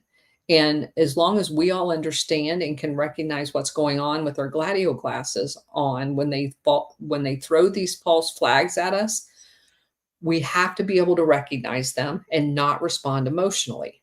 And when that happens, we will stay on top of the wave. Speaking of false flags, and all these spaces blend together because they happen so often, or the few days. I want to say it was last night or the night before, but somebody did a space. It was actually his MB. She did a space on recognizing psyops, and there's a lot. I like the you've actually taught me this. I like to tell people about the wheel, because it's not one thing's more important than the other. They all kind of facilitate this. Correct. But if I had to pick two spokes on that wheel to talk about recognizing psyops or these false flags, the first one would be is right when you think you're recognizing a false flag or a psyop, you have to understand that that event, chances are, not 100% of the time, nothing's absolute, but they have been putting the seeds in motion to dictate what you're going to feel when that event happened. 100%. Probably weeks, months, or maybe even years. So even when you recognize a psyop and you're like, oh, I got this, you still have to step back and look at your response to it and be like, why am I responding this way? And what you'll realize is you're looking at the climax of that false flag, but you've been being set up for a very long time for it. The next part that I tell people to really understand is the overwhelming amount of information. When you have these entities that are putting out this propaganda, this false flag information, they're even putting out counters to their own propaganda. They're doing, because if you can overwhelm someone's mind with, well, what the hell is going on? Correct. They're more susceptible to fall for something. So Correct. those are the two big ones. And all people can go and read General Flynn's book and get like world detailed into that. But those are the ones that I pay attention to a lot, Colonel, because I find myself that I'm like, oh, hell no. And then I'm like, wait, hold on. Yeah. Hold on. Wait, Take a breath. Take a breath. And it does help because you now have some tools. If it's in a foreign country, go look at the ambassador, go look at the senior CIA. Where have they been? Has there been a recent false flag wherever they were in the last 3 or 4 assignments? So there are things that now we have tools and we have patterns. Where's NED? Go to the State Department's website. Look at what contracts is Open Society in that country. So it's the Freedom House in that country. There are things now that we know to look at, and those are all good things. I agree completely. So Cujo, remember I think I started. Oh, I did. So remember on the board, I told you that Nina Jacobson name sounded real familiar. So Cujo, because call sign Cujo works his magic. He has our 6. He went and looked her up, and he put this in one of the comments. Nina Jacobson, born September 15th, 1965, is an American film executive who until July of 2006 was the president of Buena Vista Motion Pictures Group, Disney. Oh. She's part of Walt Disney. I was just like, I know that's probably, it's definitely some rabbit hole that I was probably dealing with that had to do with Disney, because I'm telling you, that name was just, when the names click, you're just like, oh, I know. So good response and intel on that call. Yeah, absolutely. That's fabulous. The other thing I wanted to ask you, I'm not shifting you off something you were going to say right now, am I? No, I'm done.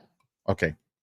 So a few days ago, there's like a billion tabs up here. So bear with me a second as I look for this one. And because I purposely kept this. That's what I do too. I was like, I do not want to lose this one. Okay. So the other day, this is probably 2-3 days ago, we're in a space, and a guy sends me a message, and he's like, he goes, Alpha, do you see, and I'm trying to remember this offhand. Oh, Open AI. Mhm. He goes, "Did you see who they put on as the head of the board over there?" And I was just like, "No, it didn't catch me." He goes, "Go research who became the head of OpenAI a day or two ago." So I was like, "All right." So going on with the space. So then it catches me about 20, 30 minutes later. I didn't look that up. Let me go look. Paul Nakasone. And Yes. Oh, I saw that. Yeah. my heart about popped out of my chest when I read that, Colonel. So you know what he did in the army, right? What at least one of the things that he did. And for those that don't know, because he was tied into also with, was it the NSA or the CIA? One of NSA. those? NSA. NSA. But he was also I think was he a general? I think he was a Yeah. general, right? Yeah. Yeah. He was one of the generals that was the head of Fourth PSYOP group. That's Ghost in the Machine, everybody. But I don't think he's a good guy. I don't know. I don't know where he is on that. He's a I good just guy. know based on the things that he's been involved with, and now you're putting him over at OpenAI. I mean, all kinds of. I mean, I've red flags, smoke, like all the alerts were going off on that one. Yeah, I'm I just don't think he's a good guy. you're gonna have to share with me on that one. The jury's still out for me on it. I haven't researched him enough to know the intricacies of him. I know what he's been attached to, but there's just a lot of So I looked at some comments from some people that like Ezra Cohen Watnick, not good. And obviously, I mean, they were all part of the Trump administration, and there were things that Nakasone could have helped with, and he did not. Brad asks a good question. I'm kind of curious to your thoughts on this too, Colonel. He goes, but Admiral Mike Rogers picked Nakasone. I'm curious to your thoughts on that too.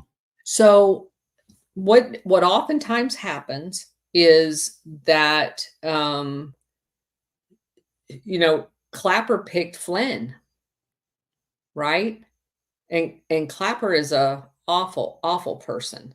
So and I can tell you that I worked with people that now when I go back, Keith Alexander is one of them. He was our J2 when I was at CENTCOM. I thought he was a straight shooter. The several of my friends worked in the J2 there, the Intel area. Yeah, he turned out to be a slime bag. And I honestly think that some of these people, and I don't know if I've told you the story, but and it really doesn't even have to do with nefarious like regime change and things like that. But I worked for a guy at the Pentagon when he was a 1-star. I was his exec officer. And he was one of the most kindest, considerate generals that I have ever met. So you fast forward like one, I went to CENTCOM, then I went to Air War College, and then I went to San Antonio. And he called me and told me he had a job for me. It was a crazy job, coolest job I ever had. And but when I went to work for him, he was now a 3-star. He was not at all the same guy that I worked for. Not at all. Not in any shape, manner, or form. Nothing. Nothing about him. In that process, in those few years, because that was only 3, 4, 5, 6 years, and I was in contact with him all the time. Loved his wife. His wife had a brother that had been disabled that lived here in Florida. So worked on projects with him. But he had completely changed. In the hobnobbing around in that crowd and the things that you get selected to do, you can be corrupted. He is one of the guys that signed that letter against Trump. One of the 200. Yeah. So when he was an A-10 pilot, and he went to a reunion, and when he walked into that room, a friend of mine's husband was in that squadron. Everybody turned their back on him. They didn't think he was going to show up, but he did, and no one would talk to him. He came to a mutual friend of mine. She got promoted to her 4th star, and he was there at her promotion ceremony. Now, I actually stayed at her house because she's a personal friend of mine. But there, nobody would talk to him. And people change. So being promoted in the military, because they want follow-on jobs. They want to be in that military industrial complex. They want to go be a VP at Lockheed. And they will sell their soul. He would have not been the one that I would have picked. I worked for some that I would have swore on my dad's grave that they would have been the ones that would have been corrupted. He would have not have been the one. And I was 100% wrong. Isn't there something about the 3rd star? Like, so what happens in the promotions, and I think we talked about this early on, when you go all the way up to your 2nd star, those are all permanent promotions, and you meet a promotion board each and every time. When the 3rd star, you will meet a promotion board, but you have to be given an assignment that is a 3-star billet, and that 3rd star is basically what they consider a temporary promotion for that position. It's not a permanently assigned rank. So if something happens, you're going to probably retire. That doesn't allow you to spend the required amount of time. If you get fired or whatever, you will retire as a 2-star. But as a 3-star, when you have that rank never becomes permanent. So you do that 3-year tour, that 2-year tour, whatever it is. You have to be nominated for another job, and it also has to be a 3-star. And so you get nominated for that other job. And then the same thing with you will come out on a 4-star list, but you have to be then nominated for that job and confirmed by the president and the Senate in order to take that job. So at any time they can say no. And you could revert all the way back down to a major general. Because nothing after that point is a given. And there's a lot of politics in that realm then. Correct. You're beholding to and your name can be taken off that list. They cannot confirm you. So you can't piss any of those senators off. The civilians, the secretaries of the different services, they can recommend your name be taken off the list. The president can take your name off the list, and so can the Senate. So there is a lot of politics that has to do with that. And you see what happens to people like General Flynn. When he refused to change his congressional testimony, they fired him.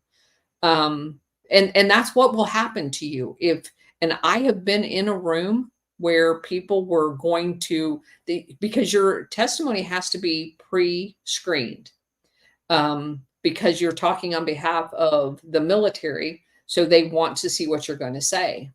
And I have been in the room when people have been told to change their testimony. And most people 100% change their testimony. Oh, that reminds me of a story I'll share with you offline. It's law enforcement related, not military. Call sign Cujo. Sorry, brother, coming in with another fire post. And Cujo, if you can find the link to this one, DM it to me, man, because I'd like to do a quote tweet on it. But he says, Edward Snowden wrote on social media to his nearly 6 million followers, quote, "Do not ever trust at OpenAI. You have been warned following the appointment of retired U.S. Army General Paul Nakasone." Yeah. Very interesting. Yeah, I saw his post when he said that. I didn't see anybody that had, like warm fuzzies that was going to be a good thing. No, I didn't have warm fuzzies. The only thing I had was shit's going to pop off. Like that. That's what I started thinking, because, they really rolled out AI commercially to us really fast. like really fast. So that's kind of the concern between now and the election is how many false things are going to come out based on AI.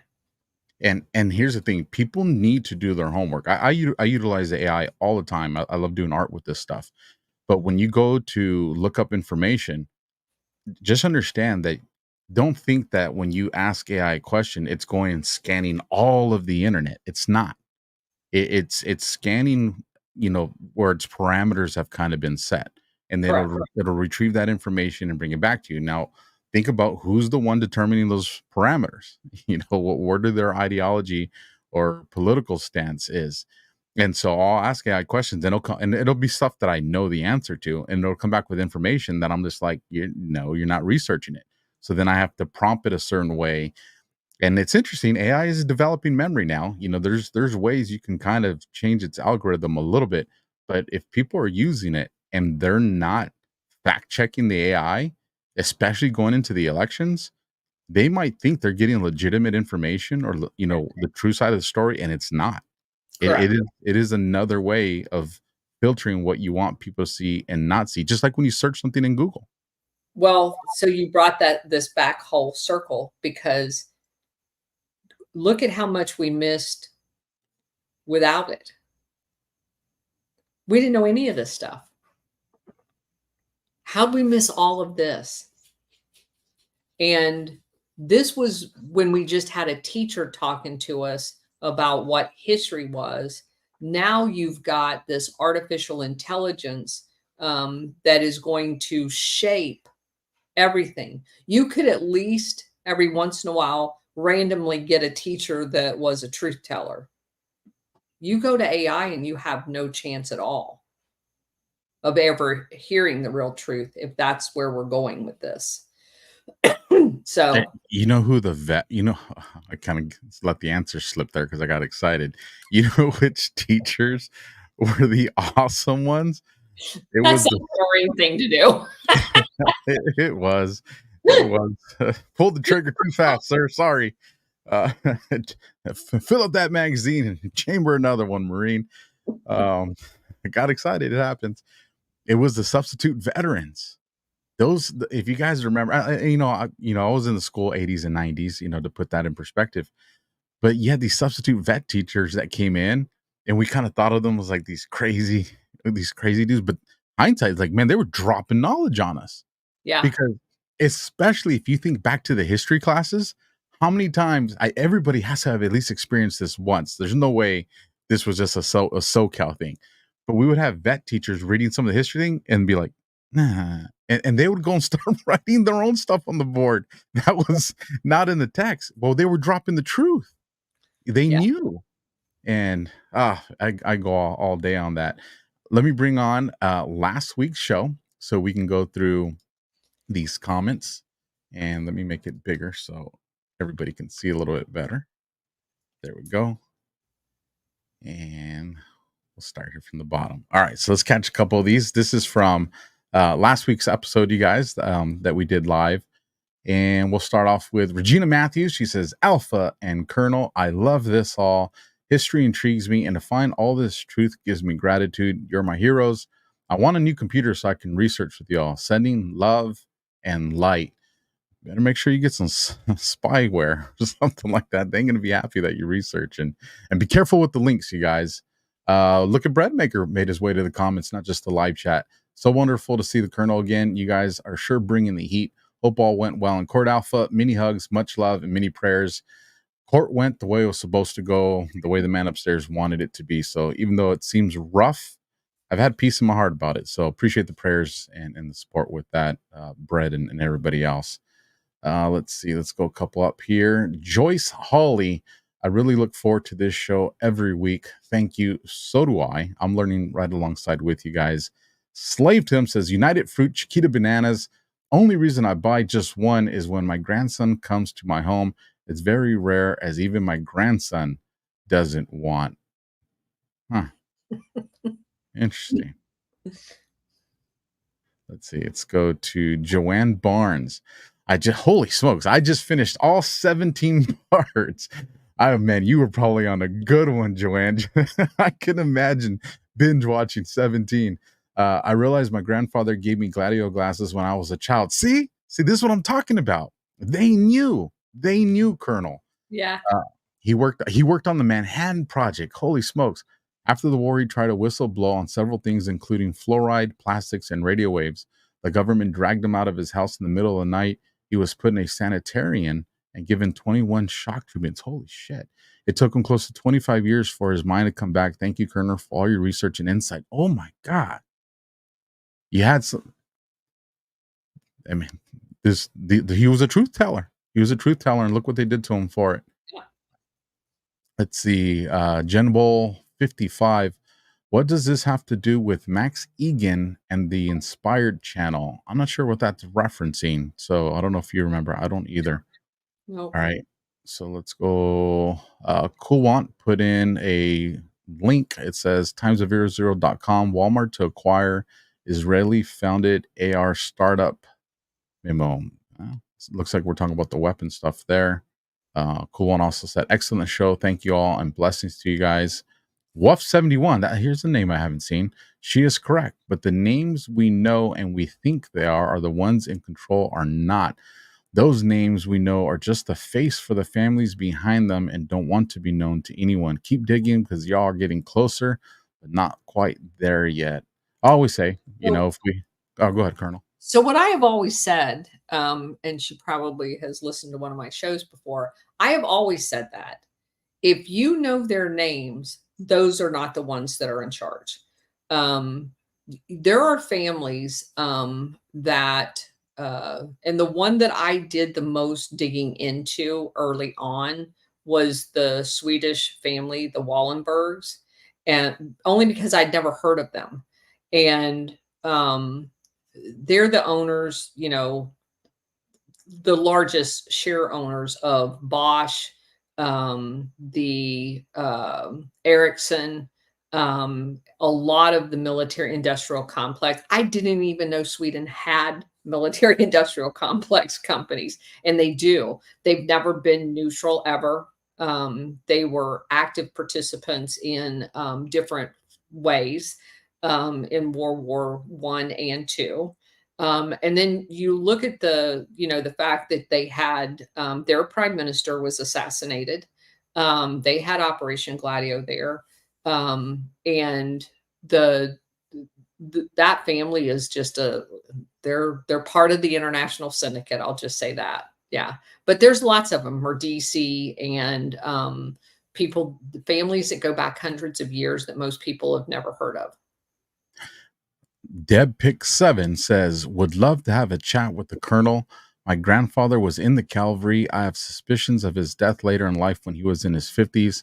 Some things just don't mesh. There's always been a part of me that thought he was taken out. Deb Pick 7, this is what I'm saying. Go, you guys, create this X, formerly Twitter account, and you guys can catch the Colonel almost every single day on there. And I get to see people always having conversations and to hear the people's excitement when they get, if you guys want to have a chance to chat with the Colonel, get on X. I'm telling you, it's probably one of the easiest ways to do it. And then we'll fly up here. Let's see, Jackson Highway 13. This episode raises new questions on old information. There are numerous members of Congress that have dual citizenship with Israel. Would it be interesting to dig on what committees and legislation they have influenced to promote this theory of Israel being the CIA's carve-out for arms dealing? Jackson, Jackson, 100%. New questions on old information. Actually, that actually sounds like a good shirt. New questions on old information. I like that. And we'll land it with these last two. Horsefly2 says, thank you, Alpha and Colonel. And Texas Cha-Cha says, Alpha, could you and the Colonel please publish a bundled package of CDs we can purchase to help educate kids going forward? Make them where they can't be downloaded or copied, or you'll lose money. Please do this so we can purchase. Well, you know what? I would help the Colonel on that, but this is really the Colonel's team's work. So if the Colonel wanted to do something, I would totally be on board with helping them. But that's a decision the Colonel would have to make. I'm just the platform that's lucky enough to give all this research, some airtime. But the colonel and the team behind her, they're the ones that have been here. I do want to bring something up, you guys. Let me check one of these replies. This is probably it. So as you guys see here, a lot of people have been bringing this to my attention. Real Alpha Warrior Show. That ain't me, you guys. Also, you've been seeing things with links that'll have, you'll see replies. Let me see. I've been trying to do my best to block them. But you'll see some replies that say Alpha Warrior at Gmail. One, I will never solicit you guys for money in the comment section. I will never solicit you guys for crypto in the comment section. You guys all know I don't know a whole lot about crypto to begin with. I have one email that I use to communicate with people, and that's in the description of this show. That's the Alpha Warrior Show at protonmail.com. And then I have some other private ones. So if you see a Gmail that's in any of these chats, you guys, that is not me. So do not fall victim to these scammers that are out there. And it's not just my podcast that's being done to. There's a lot of podcasters and influencers out there that they're getting the same thing. People go out there and try to clone their show name, change a letter or something like that, or use an underscore. But like I said, I will never communicate with any of you guys from a Gmail. It'll be either on social media through a direct message, or like I said, the show email, which is the Alpha Warrior Show at protonmail.com. It's been that since the beginning, and I'll carry that on for the rest of the time. And with that, Colonel, I will turn it over to you for the final words. What are you working on, and where can people find you? Rumble, we have the Colonel's Corner there. We just did a show on MH17, which was an aircraft that was shot down over Ukraine that everybody in the world tried to tell us Russia shot it down, which they did not. And we kind of, go through the whole history set up that of the things that were happening. The coup in 2014 happened in the spring, and then July is when that aircraft was shot down. And there's lots of reasons why that happened, to include an aid researcher that was on the aircraft. So highly encourage everybody to go listen to that. It was a very good podcast, and it was one that we had a lot of fun with. Generally, Liza and Bridget do not come on the show with me. They did come on the show, so it's very entertaining because we do work really well together, have lots of fun. And I'm doing Monday through Friday at noon. I try to keep it to 1 hour on X. Pinned on my page on X is one of our Swedish fans has done like a rack and stack of all of the shows. It was a pinned tweet or whatever they call them now, post. That may have come off. Is it there? No, This she put up, one, she put up the thread reader right now. But there's actually it's once a day he adds it to it's like your playlist. He's created a playlist that has all of them on there as we go country by country. But anyway, definitely go read the post that I sent out this morning, because I'm going to be doing more work. We actually just created a project for that, and maybe I'll talk about that next week. I wanted to dig into a couple of the parts of it, especially the part that for the US. There's just so this is awesome. I know. I was like, I just want to pause here for a second, because that is rad. Yeah. That's the emotion to that. Yeah, if you can read it's like, just screw up. I mean, I don't read it out loud, but it's just like, yeah, leave me alone. I'm done with you. Oh, this comes from Lou, a huge helper to the show, you guys, and a personal friend. Let's see. Lou says, it's a damn shame in the most prosperous country in the world that someone can leave work to go to urgent care in 48 hours and be diagnosed with stage 4 cancer. Oh, that is heartbreaking. Then have to fight their government for 3 of the last 4 months of their lives to get the damn money you withheld. Oh, I think I know what this is tied to. Yeah. Lou took a tough loss here recently, you guys. So make sure you keep Lou and her family in your prayers. Lou's good people.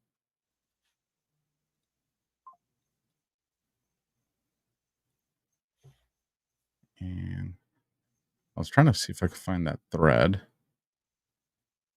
But this person's ugly crying. Okay, I'm gonna behave. I had to say it because it caught my attention. It's very dangerous to go through my thread. Yes, you guys, I make fun of ugly criers, okay? I try my best to be a saint, but if you got big ears or no, big ears and an ugly crier, I'm gonna make fun of you, but it'll be done with love. You guys, this has been the Alpha Warriors Show. The American Empire. Do us a solid on the way out. Smash that like. Make sure you subscribe. The content's free.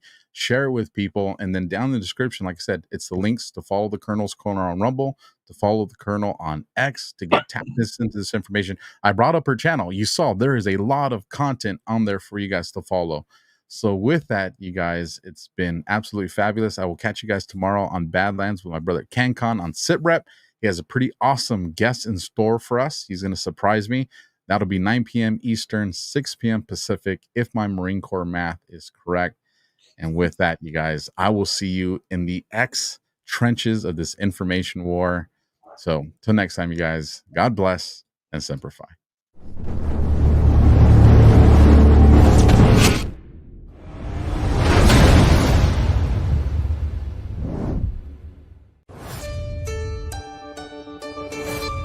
Are you worried about the effects that higher inflation rates will have on your investments?